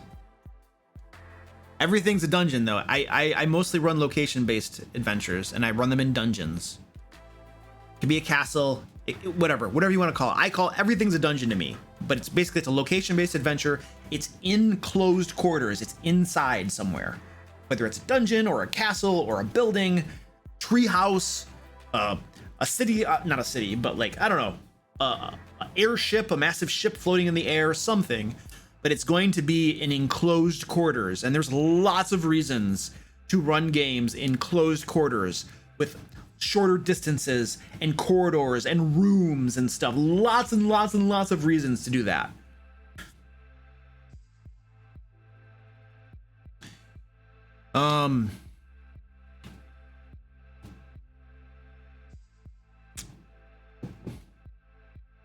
Tomb of Annihilation and Storm King's Thunder are probably easiest to run for level 5 group and take less prep.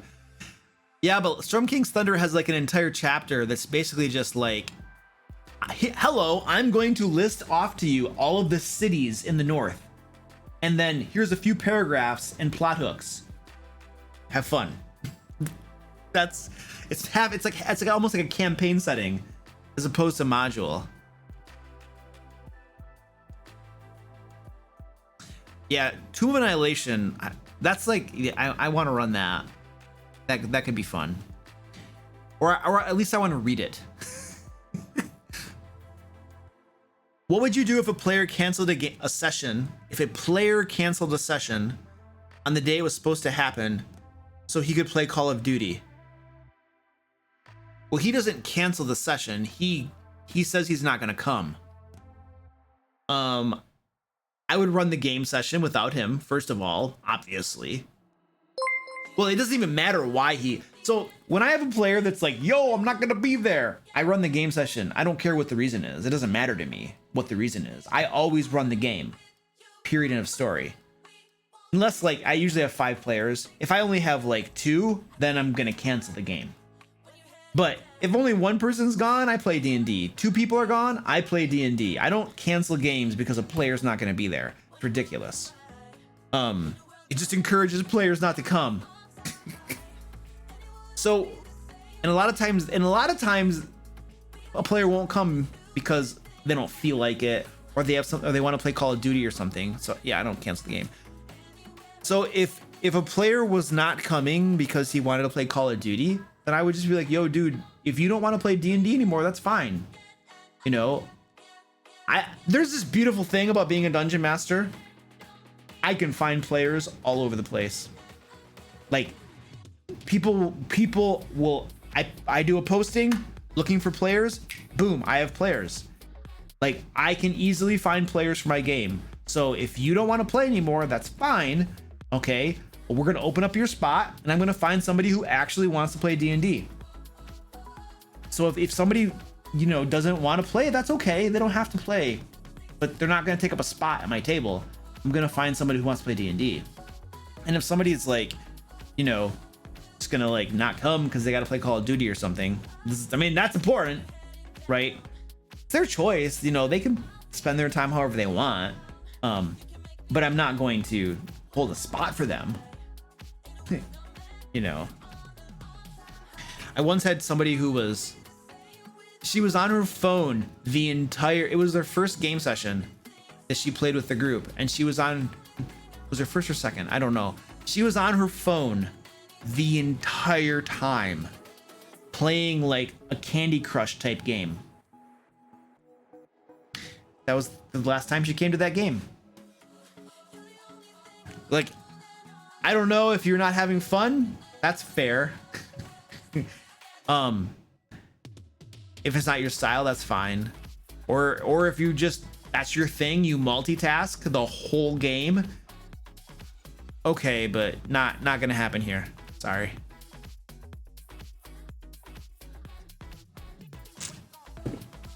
Oh, we got people swearing. Oh dear. Slash them. Candy Crush versus D&D LMBO. I don't know what that means.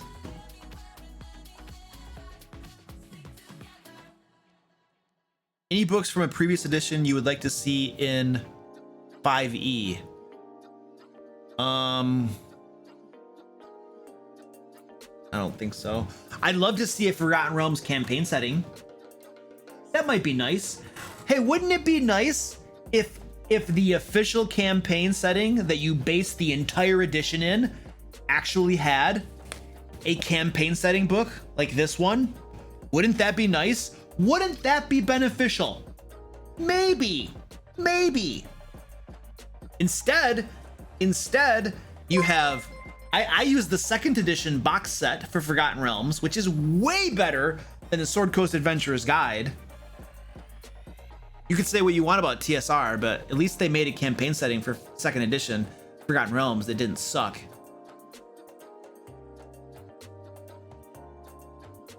Is the Q&A session available on replay? I have Zoom classes that start.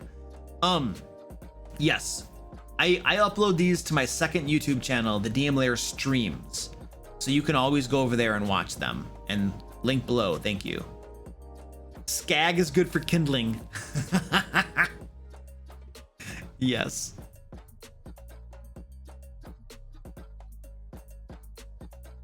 Would requiring possible multi-classing in a character's backstory foreshadow and limit multi-classing?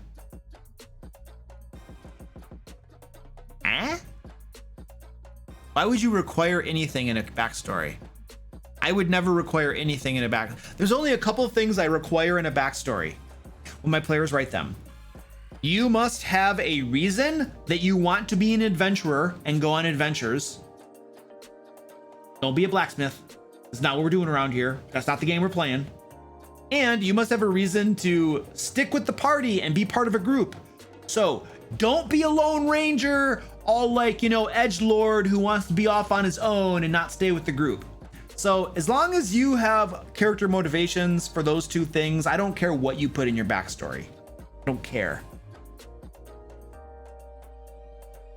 Ed says, when should I come by to pick up little guy to bring him home with me? It's not happening.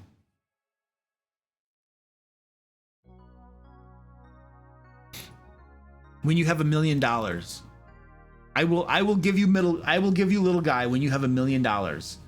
So, you know, yeah.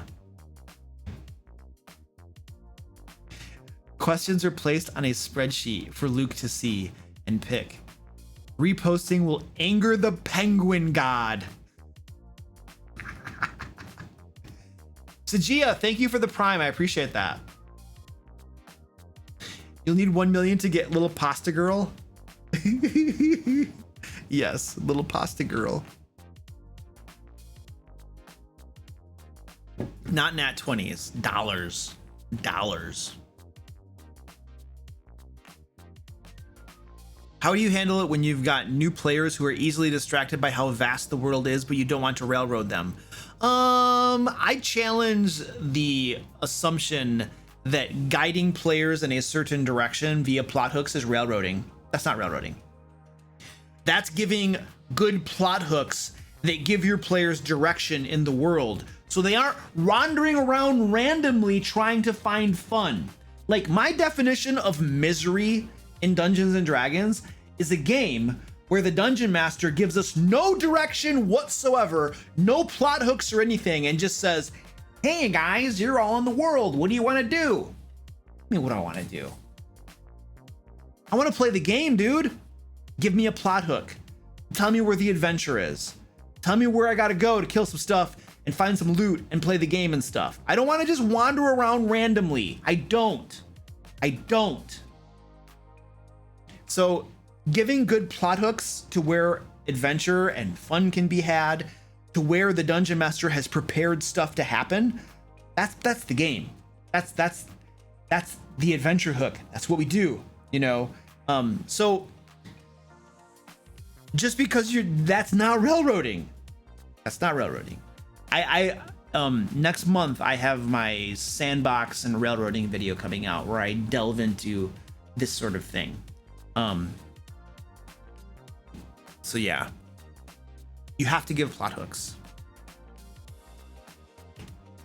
Unless you're a moron on Reddit who's like, oh, sandbox, oh, that's open game world. Ah!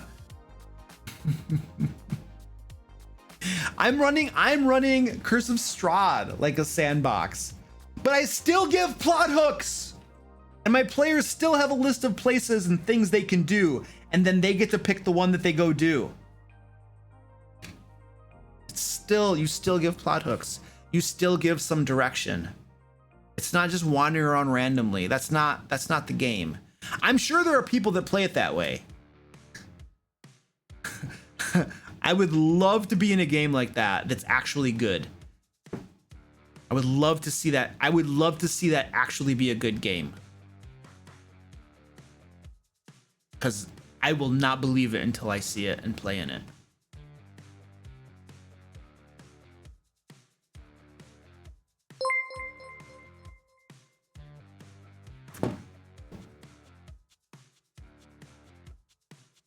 I'm like going back in time for questions. Oh, there's one right there.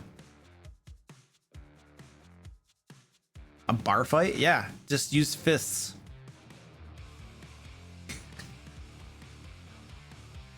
Even open world video games have plot hooks. Yeah, Skyrim, all of the Elder Scrolls games, they all have plot hooks. They all do. You can wander around and do whatever you want, but they all have plot hooks. Yeah.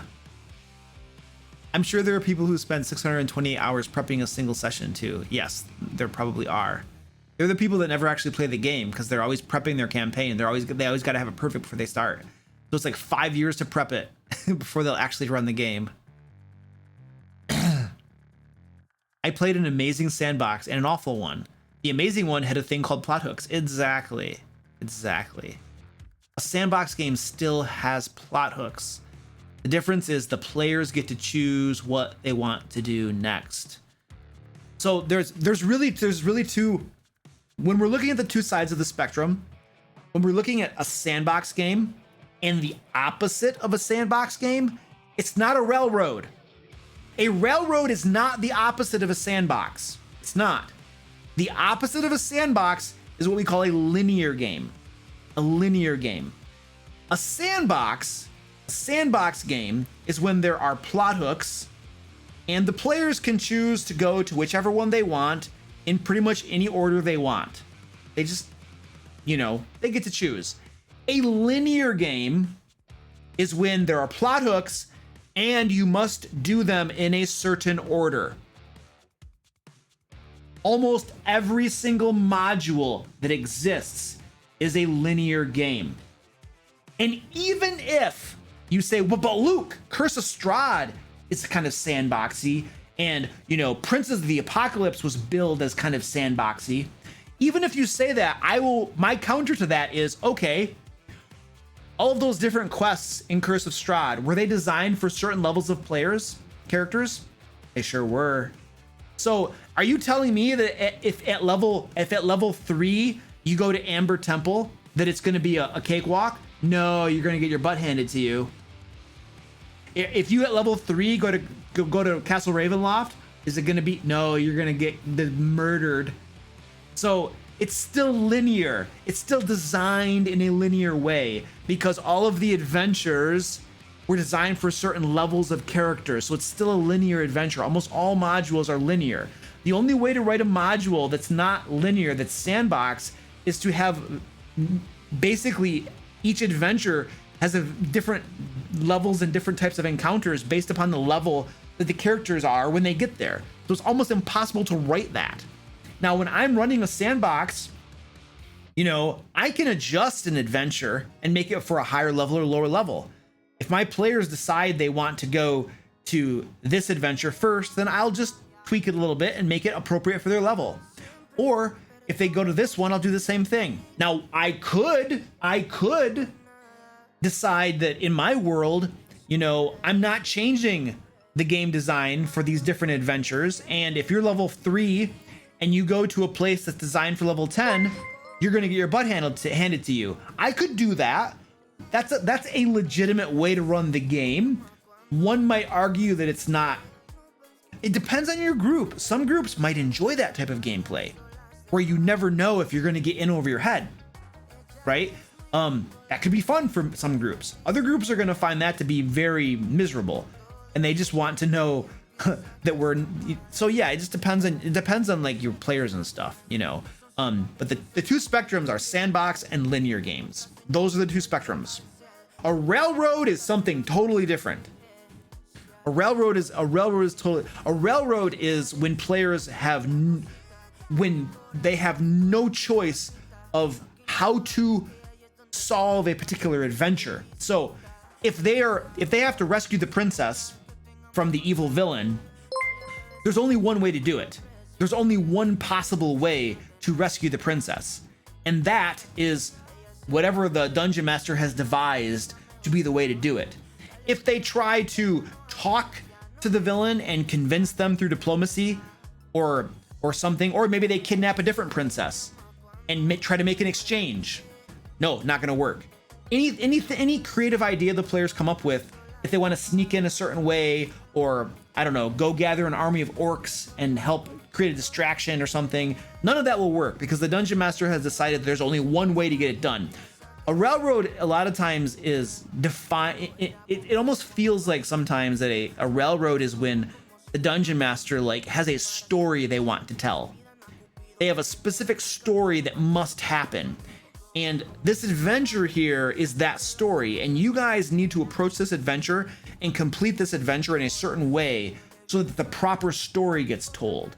That's more of like what a railroad is. When players don't really have agency and they can't really make meaningful choices because the dungeon master's already decided what's going to happen and what must be done. That's approaching more of what a railroad is. A railroad is not when you say, this is the next adventure, here's the plot hook. You know, that's not a railroad. That's just a linear game. And here's the thing too, most of my games are linear. Sandboxes, like I'm doing Curse of Strahd as a sandbox, but many of my games are linear. Now, if you look at my Ancient Dragon game, they kind of get to choose what they want to do, but it's an illusion of choice in many ways because I craft certain things with time constraints. Certain adventures have more urgency to them than others, and so I know they're gonna do one thing before they do another thing. So it's an illusion of choice. They feel like they can choose, but I know they're probably going to choose this thing because of these reasons that I baked into it, you know? So I don't know. There, I'm done talking about that now. Yeah, players can always do things on the side with a linear game. And here's the thing too, when you're running a linear game, like, you might have different plot arcs too. I've talked a lot about plot arcs. You have a campaign arc, you might have player arcs, like character arcs that are based on their backstories or something. And you might then, the main campaign arc might be linear. And then little adventures and side quests might come up along the way. And instead of just constantly doing the main campaign arc, you might pop over and do some other character arcs and some other side quests. And that's going to, you know, give variety and stuff to your game. It's all very good things. So yeah.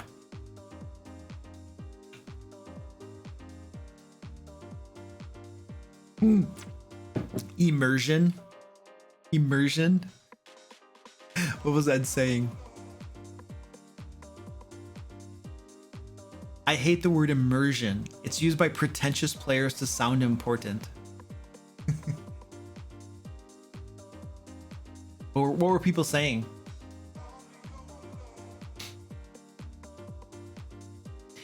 Yeah, that is a difficulty with when you're writing a module, because running modules is difficult. It's difficult. You have to assume certain things. You have to assume the players are going to do certain things, because if you don't, then how are you going to make the rest of the module? So it's hard. Yeah, it's really hard.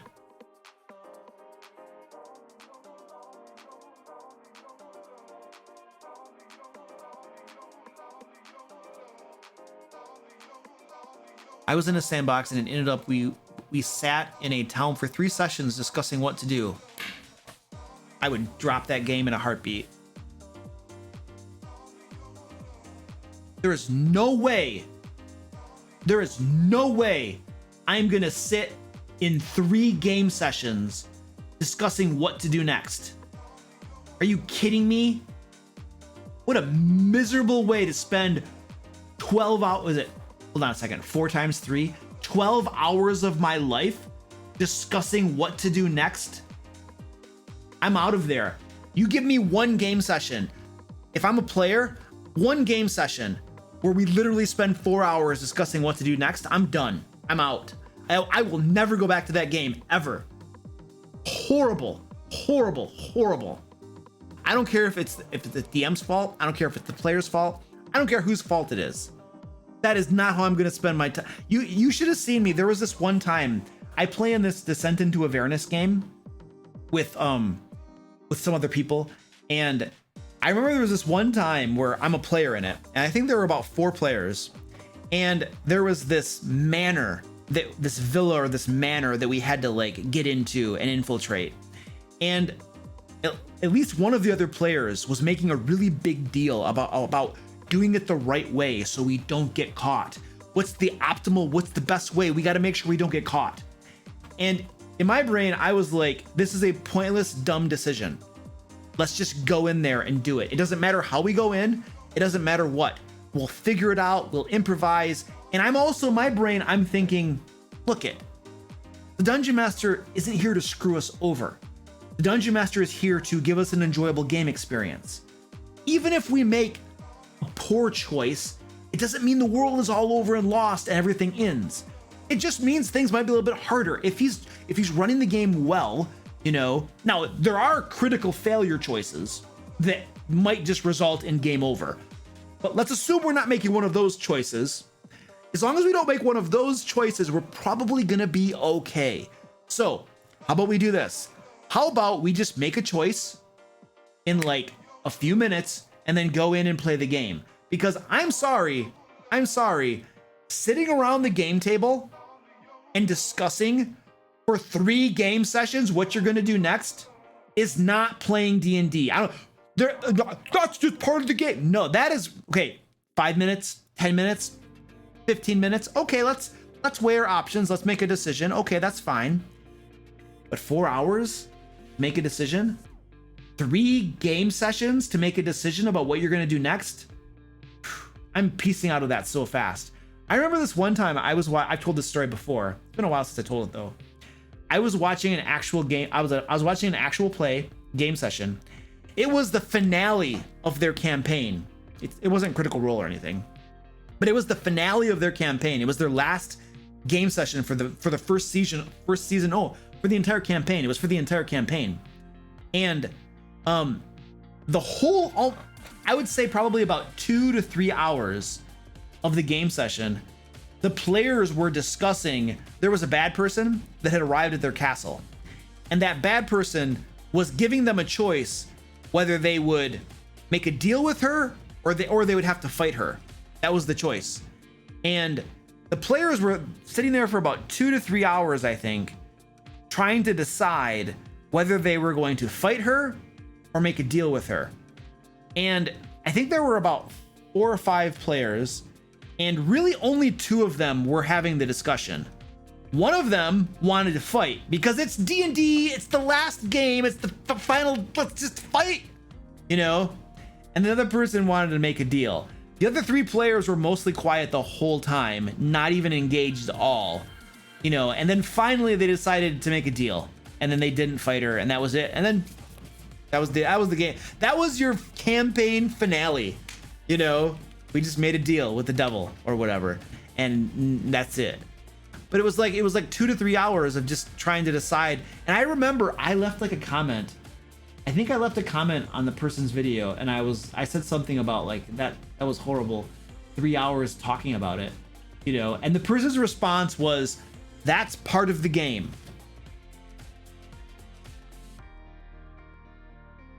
You're playing a different game than I'm playing or something. I don't know. Yeah, that was crazy.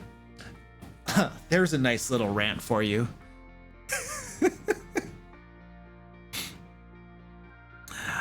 I should write that down.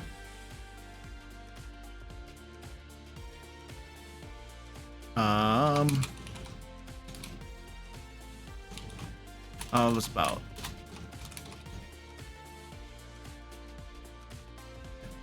And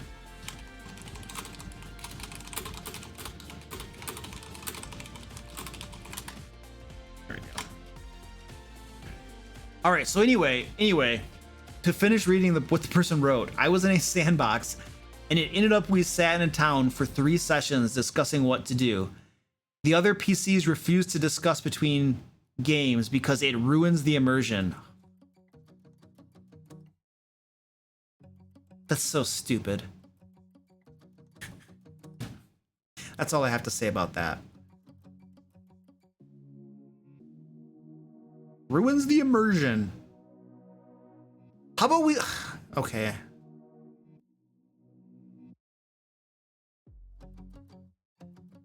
I'm behind in chat now. Good math, Luke. Nix it. I know, 4 times 3 is 12. I nailed it. I totally nailed it.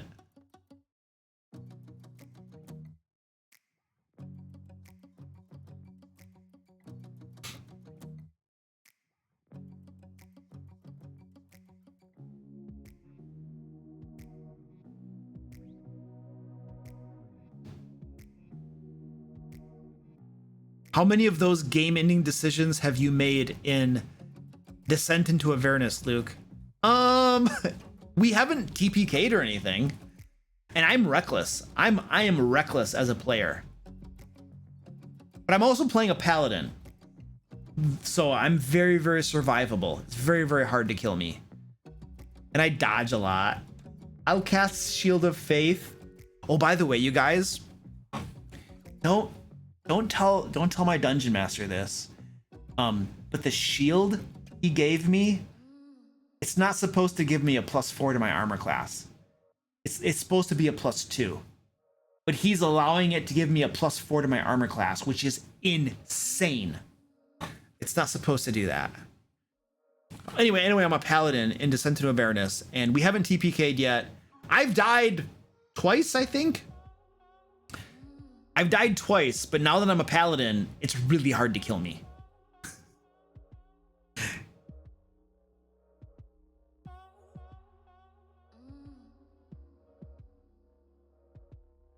Hippo Fart, what's up? Says, I used your old tip a long time ago, Luke. I don't know which one though. And it changed my life. Your turn in combat is your turn. And at the top of the round, you have 1 minute. Oh yeah. After that first person had their turn skipped for taking too long, they never made the same mistake again. I'm telling you, dude. I'm telling you. If you want to speed up your combat, the #1 way to speed up your combat is not to allow your players to take too much time on their turn to decide what they're going to do. And if they do, you skip them and they don't get to take their turn. I swear to you, I crap you not. If you do that like once or to a player, they're probably never going to take that long again. They don't want to get skipped, man. I mean, they'll probably not be happy about it. So you want to like explain the system to them before you just do it out of the blue. So you set expectations first, you know. I'm behind in chat. Oh, I don't discuss between games because I post in my group's Discord and nobody responds. Yeah, I emailed my Curse of Strahd players and I was like, hey guys, after you get done with this adventure you're currently on, you have all of these plot hooks. Which one do you want to do next? That way I can prep the game session properly. And crickets. Nobody said anything. And so I'm like, okay, I don't know what to prep next. Because in my Curse of Strahd game, they literally have about 5 different plot hooks they could follow. And I painted myself into a corner. And like, which one am I gonna prep? I don't know where they're gonna go next. And do you know what happened? I prepped. I figured, okay, they've been talking about the orphanage, which is not, it's not the orphanage, it's the windmill that has some very bad people there. They've been talking about going to the orphanage for a while, so they might go to the orphanage. I'm gonna prep the orphanage. They also are trying to get these gems back, and the Mother of Evil has one of the gems. So there's a chance they're gonna go to the Mother of Evil. So I ended up prepping, this is for my Sunday game session, I ended up prepping the entire orphanage, which isn't that long, and the entire Baba Lysaga quest, Mother of Evil. I prepped both of those. And guess what my players did? They went somewhere else. So literally, I don't know how noticeable it was. Some of you were watching the game on Sunday, but when they got to Krensk, I don't know how to pronounce it. Got too many syllables and too many consonants, not enough vowels in that word. But when they got to that town, I had not prepped that town. Like, I had read it before, so like a while ago. So I was like, had a rough idea of some things about it, but I had not prepped it. And so when they got there, Luke is like playing it cool. I don't want them to know that I'm not prepared. You know, I want them to think all is well in the world, but I didn't know what I should. I was not prepared the way I'm normally prepared for my games. And so when they got to that town, I was, you know, doing my best. We'll just say that.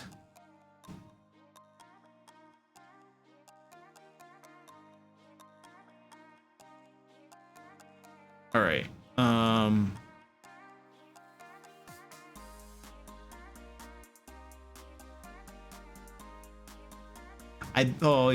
I'm behind in chat.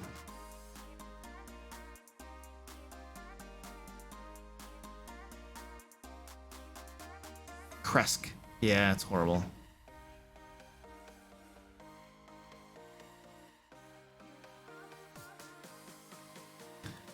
Do you have any plans for how to unalive your PC in Descent into Avernus? Dude, if I wanted to... Well played, marking it in red, by the way. If I wanted to unlive my PC, I could do that if I wanted to. I would just not dodge. I wouldn't heal myself.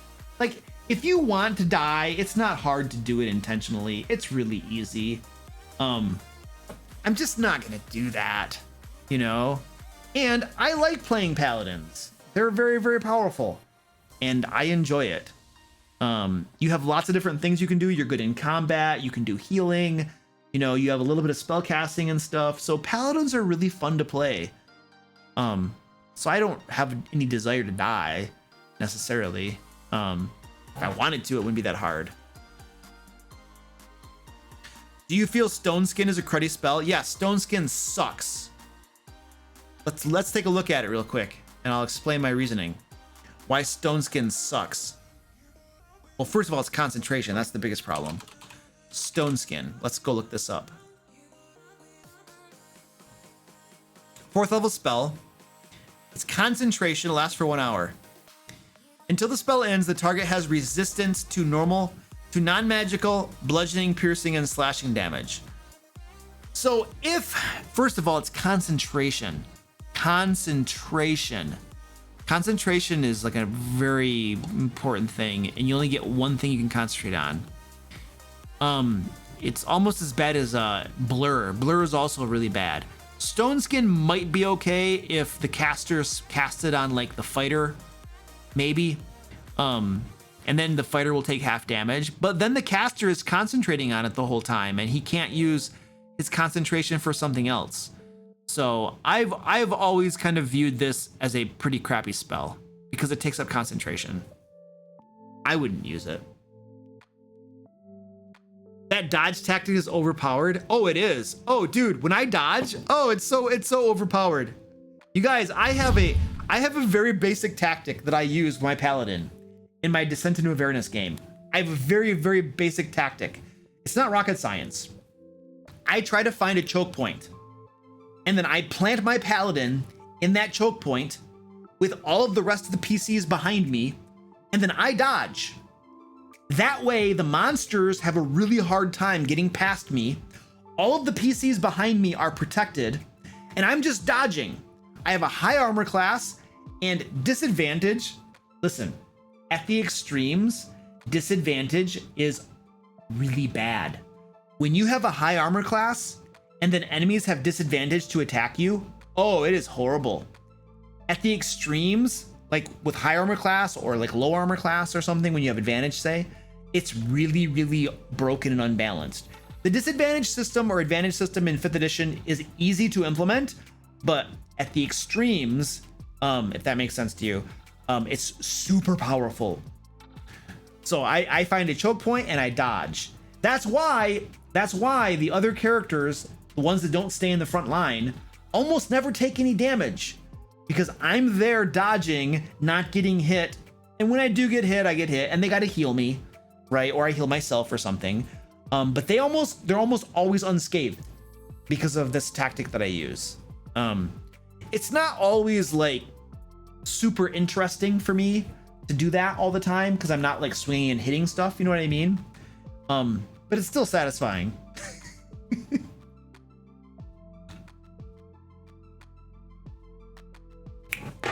That's a great question. That is an awesome question. Okay, Go Super Zach says, how do I stop my players from asking the leaders of the city or town for help and accept the quests that I give them and fight the bad guy themselves?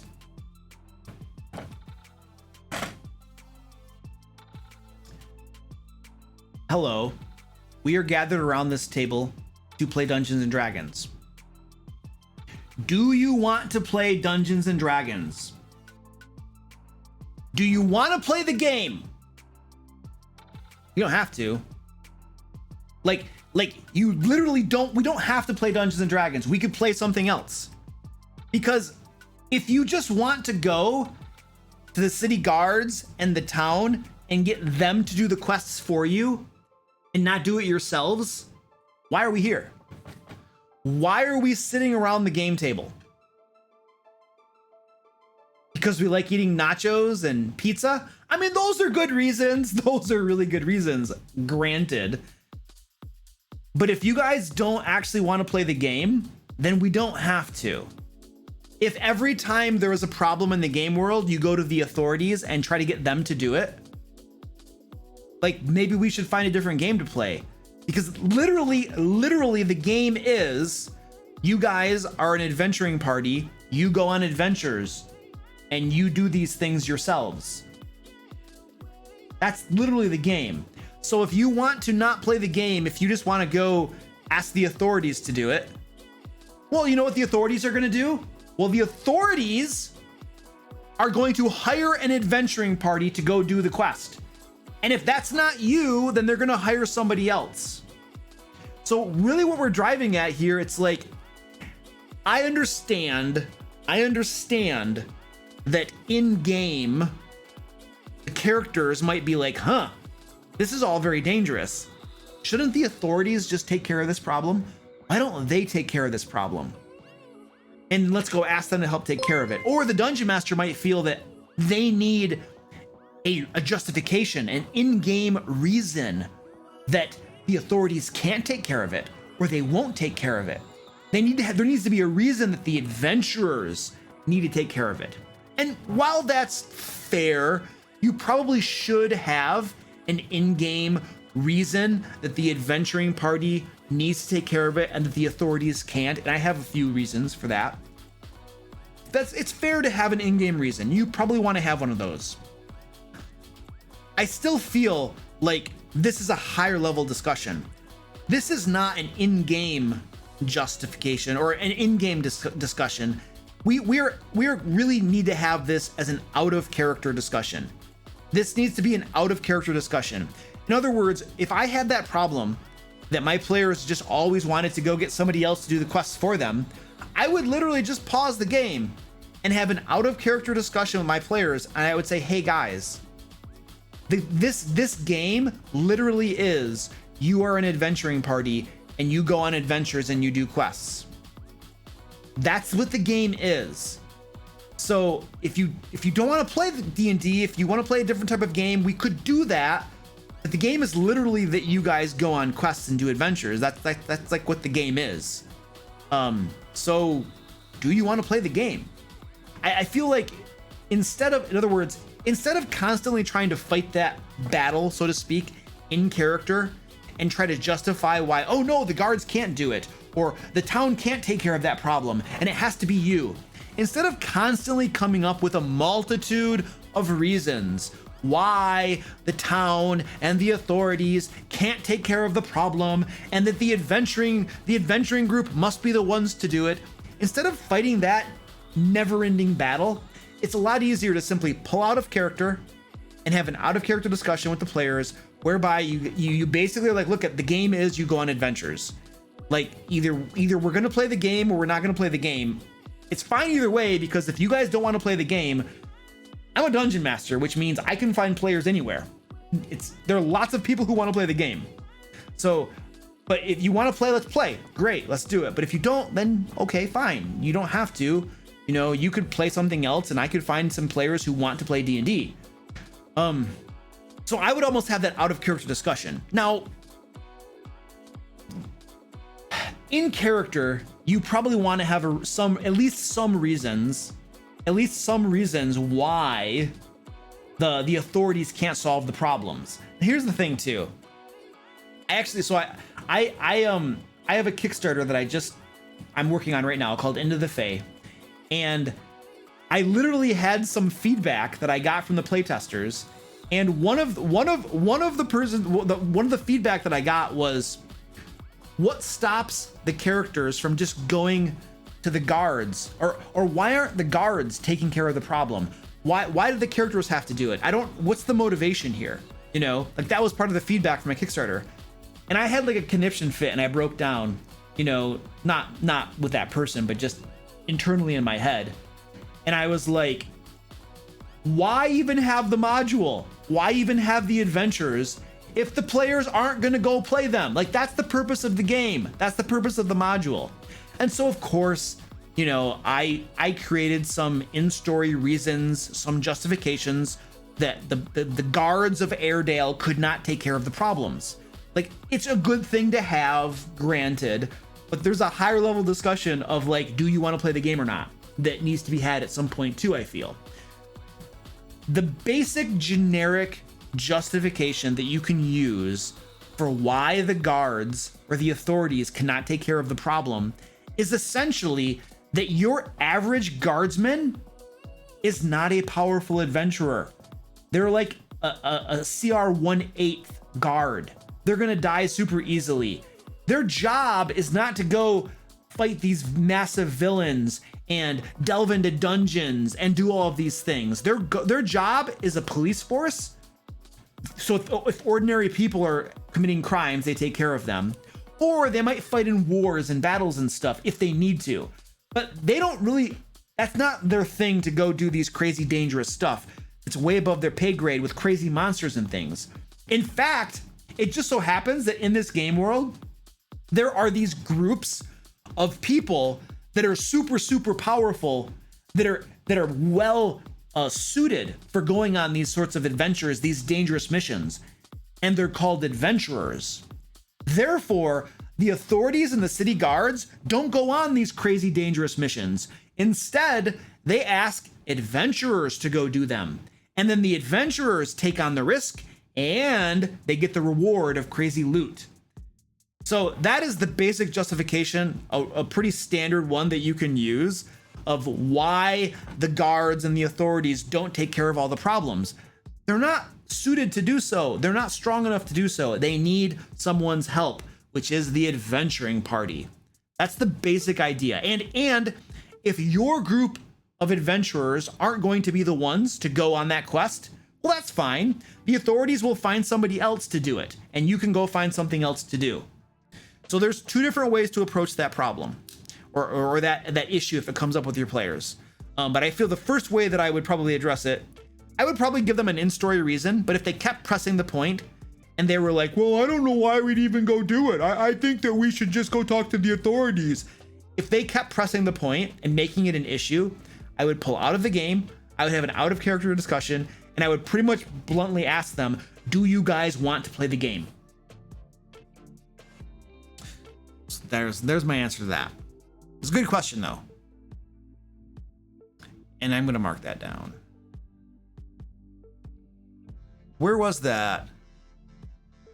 Okay, there we go. Thank you for the timestamp on that. I appreciate that.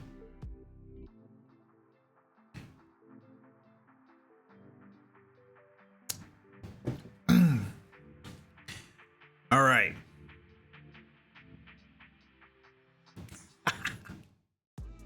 Oh, we should do a cat trip.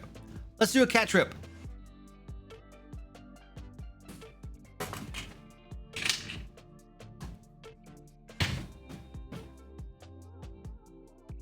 Look what I have.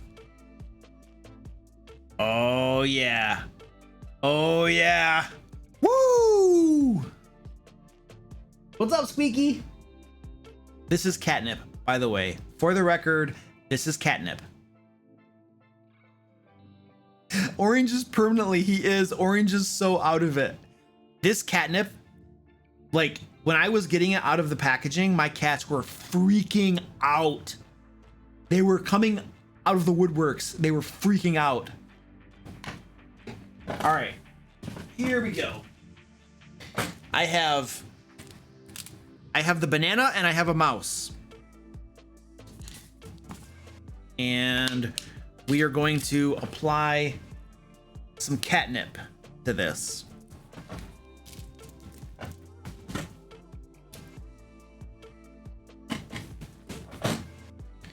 And we'll do a second one.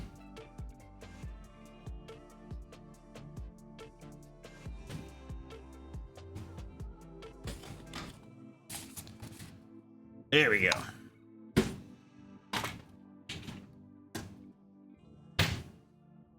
And I'm gonna go bio. I'll be right back. You enjoy Squeaky. I'm sure he's gonna behave.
It's like going off camera. Young Yoko, thank you for the tier 1. Appreciate that. He's squeaky.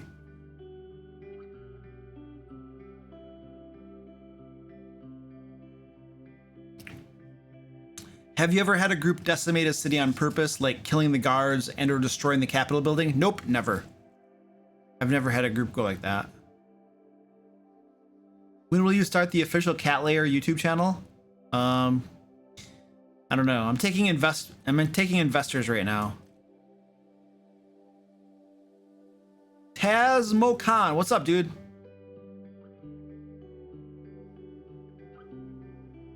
Orange. Oh, he lost interest. Orange. Orange.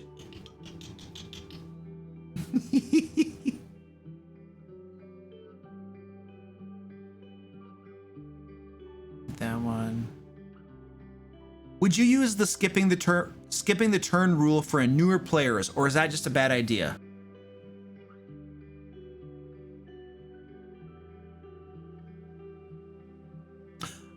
Yeah, I wouldn't do that for new players. That's a little bit different situation. New players are still getting the hang of the game. So I would be far more lenient and forgiving to new players. I would in fact probably help them decide what to do. I would expect my other players to help them decide what they're going to do. That's a different situation. Definitely you give more grace to new players, 100%. But once they get the hang of it, and once they're catching on and they've learned the game and stuff, and some time has gone by, then, you know, you start to treat them like a normal player.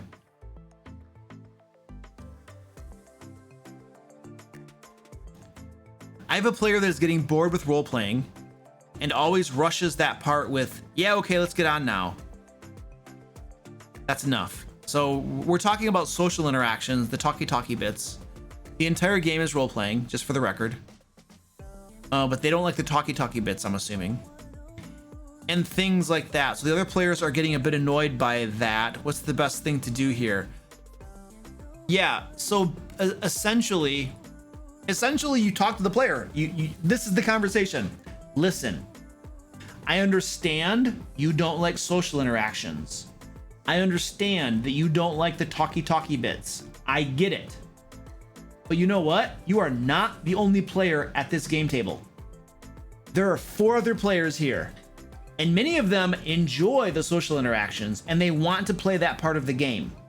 So you're going to get to do combat. You're going to get to do the other parts of the game that you enjoy, but you're not the only player here, and you need to be patient and allow them to have parts of the game that they enjoy too. My games have variety in them for a reason, so that all the players, there's something in the game that will appeal to all of the different players and what their preferences are. But I am not going to cut out a part of the game that many of my players enjoy just because you don't like it. You're not a special snowflake. You are not more special than they are. You are not more important than they are. I will continue to run my games in a way that contains things that all of my players enjoy. The world does not revolve around you. I am not only gonna do things that only you like because you're the most important person at the game table. I'm not doing that. I'm gonna do things that appeal to all of my players. And you, sir, are gonna have to calm down and just relax and be patient. Eventually, there's gonna be stuff that you like doing too, even if you find that particular thing boring. But don't think that you can ruin the game for everybody else by being impatient and getting upset and trying to rush things along. It's not gonna happen. You need to let them play the game and have fun too. It's not all about you. So, the conversation looks like that, only not quite as aggressive and harsh. like I put it that way because, you know, whatever. What is it called? I exaggerate to make a point. But you're obviously not going to talk to your player that way. That's probably not going to go that well. You want to be nice and pleasant and blah, blah, blah, whatever, you know. But that's essentially the conversation. If they think that you're going to stop doing certain parts of the game just because they don't like it, well, then they probably need to find a different game or something. I don't know. Hopefully they get the idea. Hopefully they can, understand that the world does not revolve around them. So anyway, that's what it's a conversation. Talk to the player, basically. Hands the player a box of tissues prior to the talk. You're going to need these.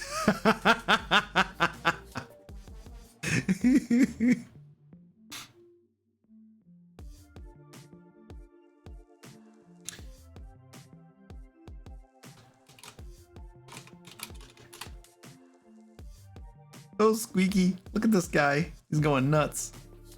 He's got the mouth.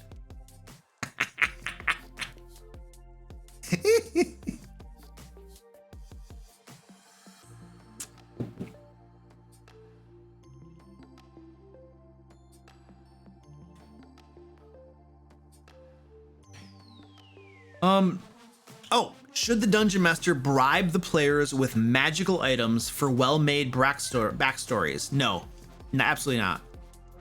I noticed in my previous campaign a player had no devotion to making a backstory for his character, but after bribing him with a magic item of my choosing, he became inspired. I don't care. I'm sorry. Like, maybe I'm just a heartless jerk. I don't know. But if you don't want to make a backstory, that's your prerogative. I'm not going to make you make a backstory. If you want to make one, that's great. Am I going to give you magic items to make a backstory? No way. Now listen, if you decide to do that, that's fine. I'm not saying that you made a bad decision. I'm not saying that. I'm just saying this is what Luke would do and what Luke would not do. So if you want to give them magic items, if you want to give them an extra level, whatever, that's your prerogative. You're the Dungeon Master. You do what you want to do. It's your game. Me personally, I'm not going to give them magic items for a backstory. There's no way. It's not happening. This is what you're going to get if you in one of my games, if you make a cool backstory, this is what you're going to get. You are going to get special things that happen in the game world based on your backstory. You are going to get adventure arcs, character arcs based on your backstory. Cool things are going to happen in the game based on your backstory. So Krindar is going to have an entire character arc that has to do with his sister and his brothers. And Kasim is going to have his horned god doing this, that, and the other. And then he's going to find out that his family that had disowned him needs his help. And he's going to have to go with the rest of the adventuring party and find them and help them. See, these are the sorts of things that I do as a reward for making a backstory. You get cool, fun things that happen in the game based on your backstory. That is how I reward my players for making backstories. It's not through giving people magic items is so easy. Many dungeon masters do it every single day. And then a lot of them come here and they're like, Luke, I gave my players too many magic items. What do I do? They're so overpowered now. Because there are some D&D advice people that will say, give your players magic items because you don't know how long you're going to play. You might never get a chance to do it again. Therefore, just give them magic items. And then they come to my streams and they're like, how do I fix this? Anyway, what was I saying? Giving people magic items is easy, right? Crafting character arcs, crafting adventures, crafting cool things in your game world based on those backstories, that's rewarding them. And so that's what I do. But if you want to give magic items or other things, I'm not judging you. I'm just saying that's not what I would do, is all.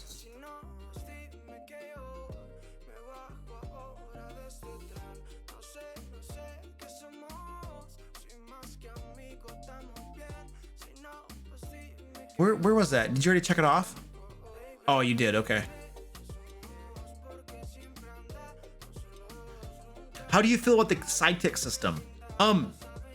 I like the sidekick system in Tasha's. It's one of the things in Tasha's I like. I just wish D&D Beyond would make it so that you could create sidekicks in D&D Beyond. They had a post a while ago saying they intend to do it, but who knows? Hopefully they'll be able to. I mean, lots of people are leaving D&D Beyond. Either they're getting fired or they find better opportunities. Who knows? Who knows? You never know about these things because you always are going to say, we found a better opportunity. That's what you always say. And who knows what's going on there, right? If they're shaking things up, what does that mean for things? Who knows what's going on over there? So I really hope they put sidekicks in D&D Beyond because it sounds pretty cool. They're not gonna hire me. I wouldn't take a job there. They can't pay me enough. You can't pay me what I make now. and here's the other thing. Here's the other problem. Like I would then have a conflict of interest, probably with them as an employer. Like, would I be able to speak to you openly and honestly about my feelings about certain things? Probably not. They would probably not want me saying certain things, you know? It's the same thing if it's the same, yeah. You would have conflicts of interest and stuff, and they couldn't pay me what I make right now. I guarantee you they do not pay me what I make they would not pay me what I make right now. There's no way. And I don't want to work for the man. My goal is not to work for the man. I want to be the man. How would you help newer players, ones less experienced with tactics and combat, without playing their character for them? I set the example with my monsters and how I roleplay my monsters. So a spellcaster will cast a spell, duck behind a corner. Or a spellcaster will cast a spell, but hold it, and then move around the corner, and then cast it. With their I don't know, there are different things you can do, but you can set the example with your own enemies. You could give them suggestions also. There's nothing wrong with newer players to give them suggestions about what they could do, and they're probably going to appreciate that. It doesn't mean you're playing their character for them. You're just giving them friendly suggestions. Hey, do you know that, hey, remember, as a rogue, you can disengage as a bonus action. So you could disengage right now and move away from that guy, and then he wouldn't be able to hit you next round. Oh, okay, yeah, I do that. And then they learn. So you're just giving them suggestions. That's either set the example or give them suggestions. But you got when you give suggestions, you want to do it in the right way. There's an overbearing, like, I know better than you. This is what you should do because this is why, and this is the most optimal thing. Therefore, you should do this. You don't want to do it like that. You just want to be like, hey, just want to let you know that this is something you could do if you wanted to, and this would be the advantage of doing so. And then you leave it to them. So there's a right way to tell them about it, and there's a bad way to tell them about it.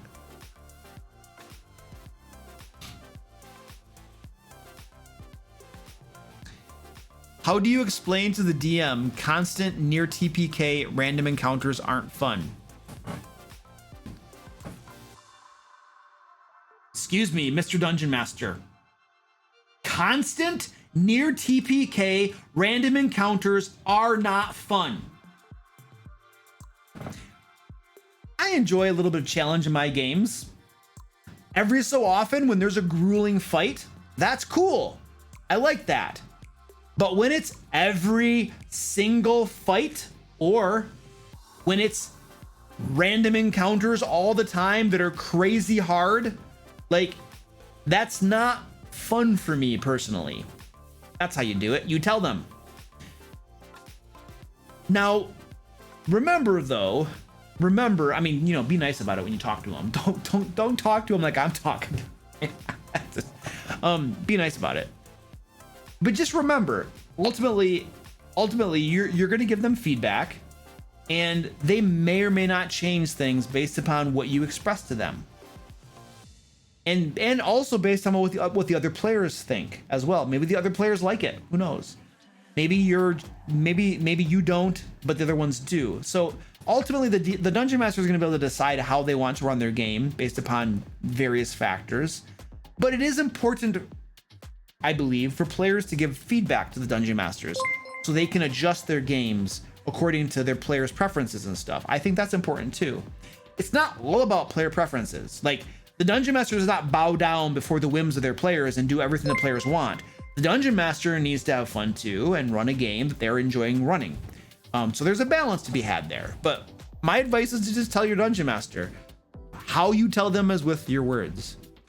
Bardaver says Luke has limited social skills. No, I have very, very good social skills. The thing is that when I'm like speaking and doing my thing here, almost everything is exaggerated for effect and to make a point. And there's also just like showmanship going on. So, you know, between exaggeration and showmanship, you know, I'm going to deliver things in a certain way that is not the way you want to talk to your players and Dungeon Masters and stuff. I do not talk this way to my players. Do not talk this way to my players. I'm doing it for showmanship and crap. That, you know, it's totally different. Oh, I know you weren't serious. I know you weren't serious, dude. I get you. I get you.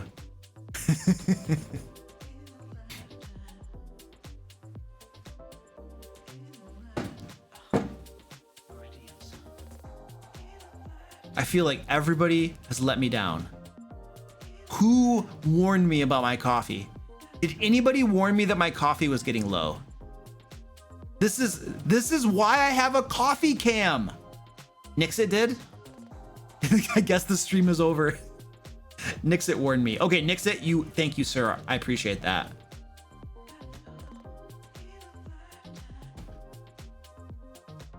So I can sleep. Silas, thank you, Silas.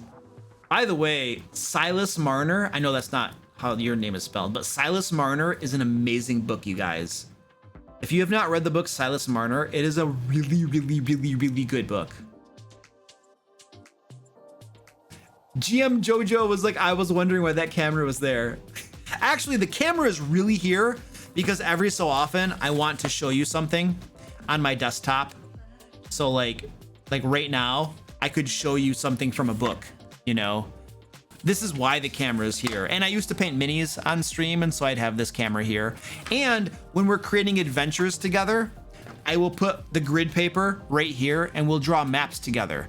So I have a legitimate reason to have this camera here that isn't just about the coffee cup. But it does double for a coffee monitor as well.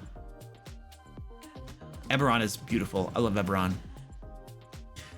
Not only is the game setting beautiful, but the book they wrote for 5th edition for it is masterfully done.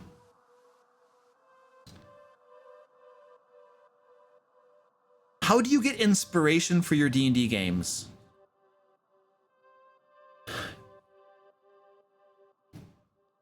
I don't know. A lot of times it's reading the monster manual.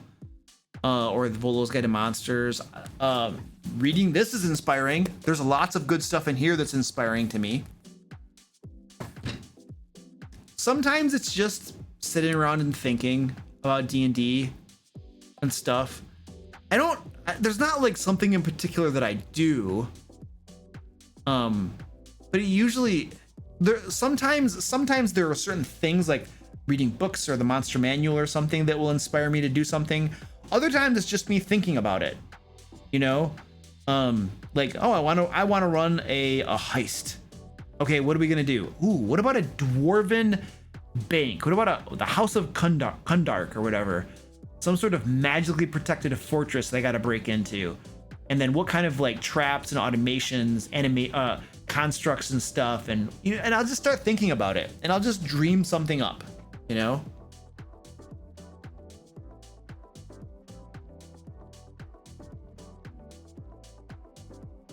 Have you dabbled into any other systems besides D&D? I played a little bit of Call of Cthulhu and I really liked it. I've played some GURPS, I think it was, at a convention once. It was acceptable. The Dungeon Master was horrible though. She was a piece of work. It was hardcore, like, hello, I'm taking away your agency 100%. Your character is doing X, doing Y. I am? Really? I didn't say I was. Oh no, you are though. This is what you would do. She was horrible Dungeon Master.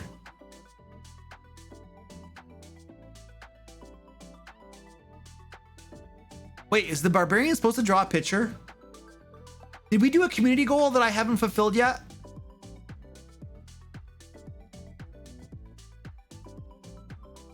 We have. When did we do it?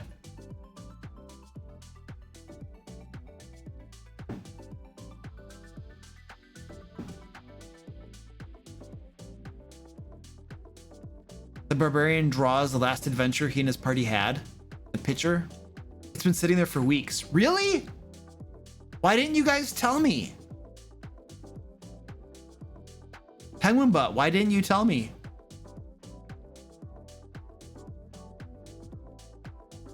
I feel like this is a massive failure. People have.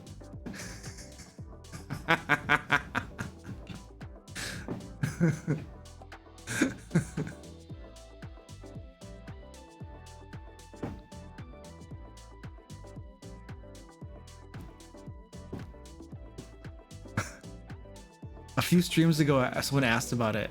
Wow. All right. Well, what's the community goal? What is it?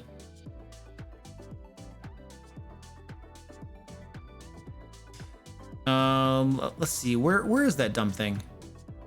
Community channel point role activity. Where is this stupid thing?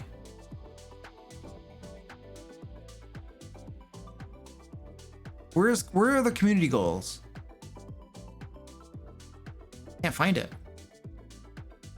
Content? Settings? Oh, come on, you're killing me, man. Where are the channel points? Ugh. I can't find my channel points. I'm really tired too, so that's not helping me find them any faster. Where are the stupid channel points? Does anybody know where the channel points are? One of the things that annoys me about Twitch is their navigation menu for streamers. None of it makes any sense, and I can never find what I want. Viewer rewards. Oh, they moved it. There has never been a viewer rewards tab before. That must be new. That has not been there before. Huh. Double my moderators' paychecks. Hey, moderators, you all just got your paychecks doubled. You all just got them doubled. There you go. Look at that. See how easy it is to get a pay raise around here? You know what? No. We're gonna triple it. We're gonna be generous. Your paychecks are now tripled. Tripled. All of it. There you go. I know. See, you see how generous I am. Jeez.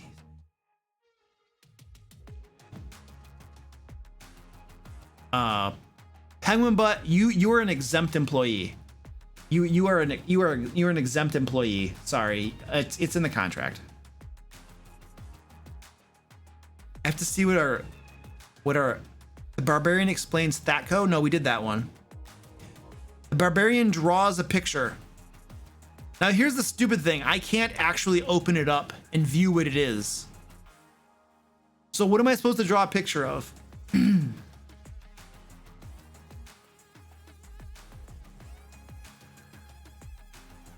I can't actually open it up and view my community goal. This is another stupid thing about Twitch. Like once I start a community goal, I can no longer open it up and even see what I wrote.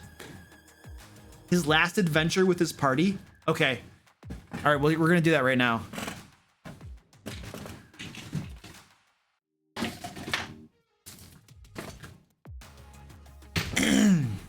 You see, this is why I have the coffee cam.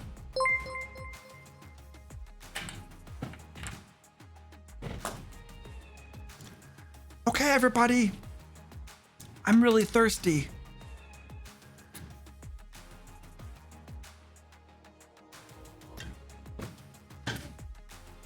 All right. My voice really hurts right now. It's time to go to bed. All right, everybody. So this is the last adventure that we went on my adventuring party. So basically, this is me. And I have I have big muscles.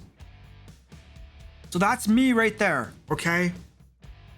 That's me, and I had a weapon, and we were around. This is everybody else, okay? And we were sitting around the table for a while, and I was talking to the fighter, and then the rogue. This is the wizard right here. He has a staff, and the rogue has a dagger. The fighter has a big sword. I have an axe. I have an axe. And this is the wizard. And then we had the druid. This is the druid, and he has a kitty cat. That's the kitty cat right there with the druid. So we have druid. This is the wizard right here, everybody. This is the rogue. And this is the fighter. And this is me. So this is our adventuring party. And oh, that's Fat Cat. Yeah, that's Fat Cat right there. Oh, and then we have Gary the intern. This right here is Gary the intern. Now, here's the thing. Gary the intern was taken hostage by the rogue. So we didn't know where the rogue was. And so there was a dungeon over here. This was the dungeon. And it had a staircase that went down really, really far into the ground. And this is the ground. And then down here, there was like caverns and stuff.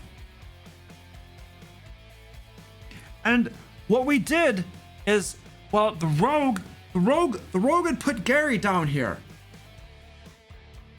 Okay? And then basically what we did, we killed the rogue. He's dead. And then we sent Fat Cat into the dungeon. So Fat Cat, woo, he goes down to the dungeon. And then he got to the stairs. He was gonna scout ahead, okay? So we sent Fat Cat to scout ahead. And he goes down into the dungeon, and he gets down in here. And then he looked around and stuff, and he found Gary the intern. But here's the thing. He couldn't get back up the stairs. He got really, really tired. He got tired, and his legs fell off. And then he rolled down the stairs, and there was a puddle of water right here.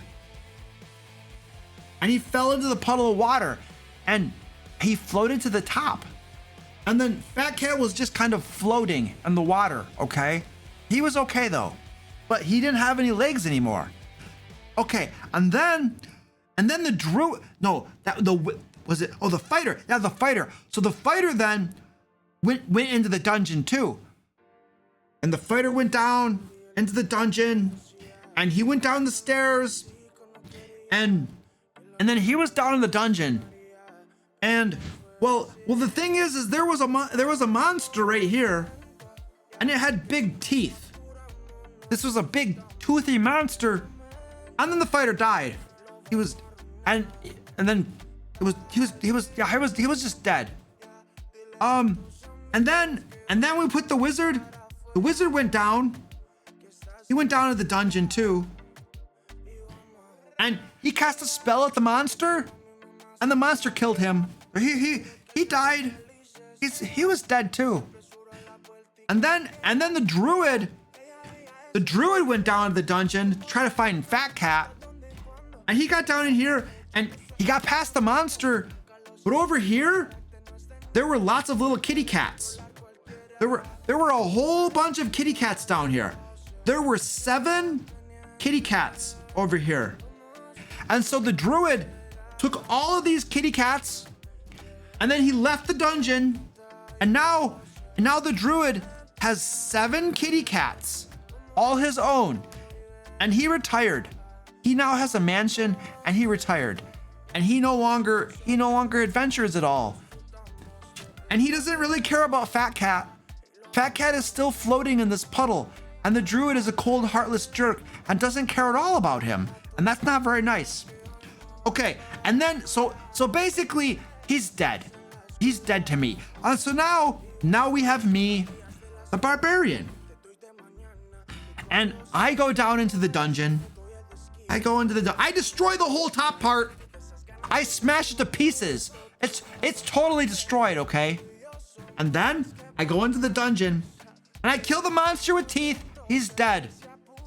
And then I resurrect the barbarian, or I resurrect the fighter. The fighter's alive now. And I find the wizard and he's alive. I resurrected him too.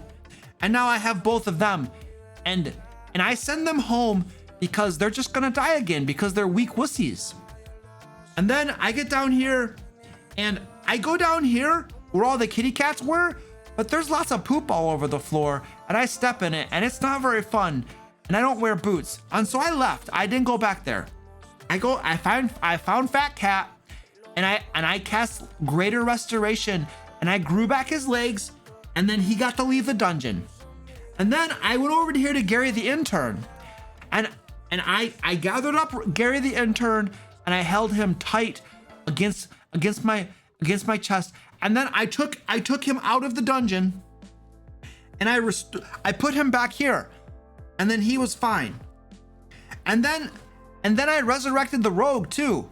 But then I just killed him again because he's a big jerk and nobody likes the rogue. And now he's dead again. The druid, I don't know what happened to him. But then there was a person called Ed and he came and he took Tortellini and he stole Tortellini.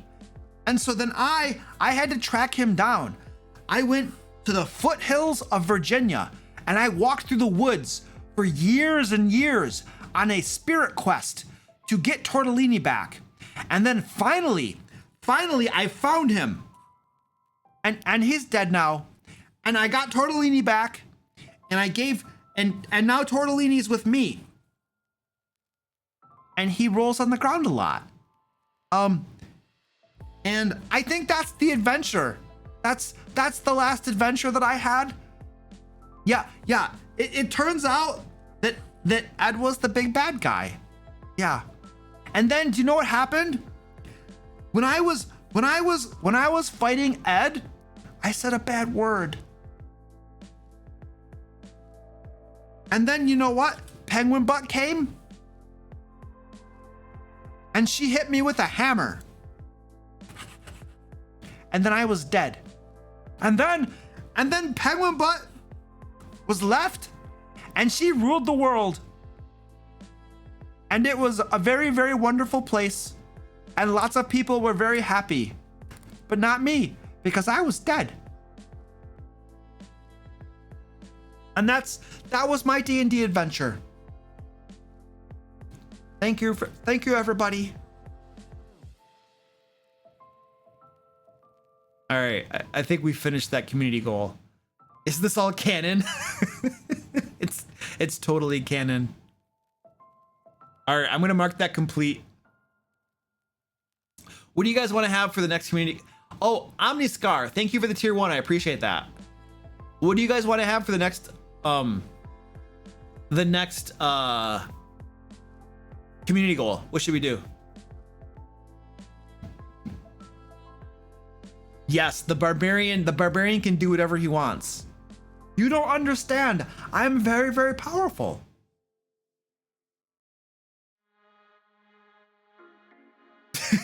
Best adventure ever. Someone send this to Hollywood.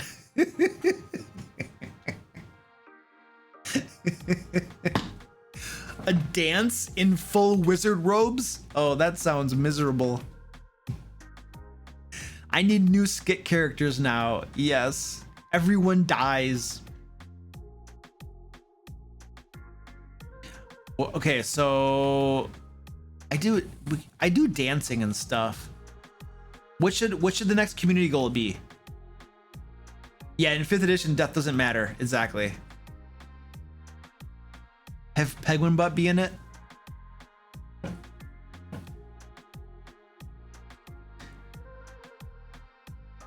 All right, I don't know what the community goal should be, you guys. Focus, we need to focus. What's the community goal gonna be?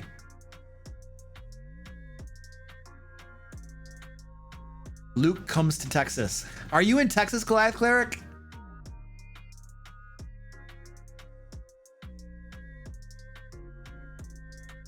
Next door, are you? Wow. Imagine not doing while playing with Luke as a DM. I don't know what that means.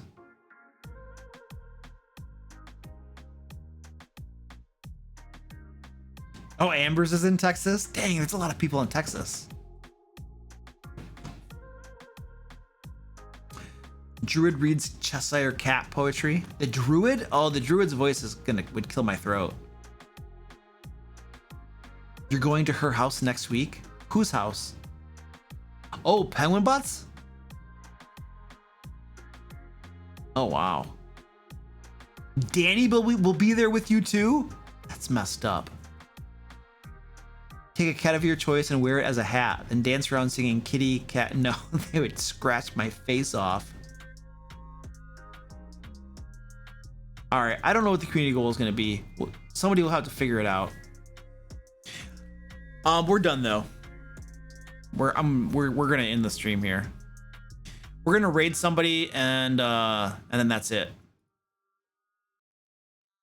I'll be on Friday again, doing something. Well, we'll create something together on Friday. I still want to go to Texas, hang out with all you cool people there. Fly down, stay a few days. That would be so much fun.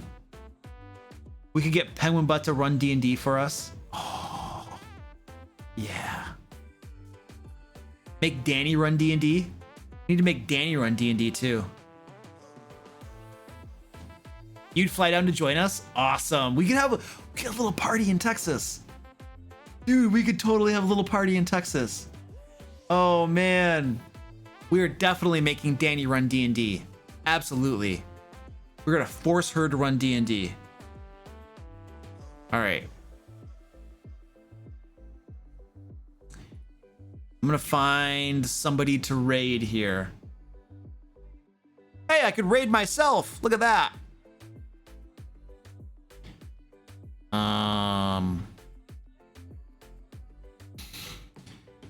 don't know who those are. Careful Cantrip. I think I've raided those people before.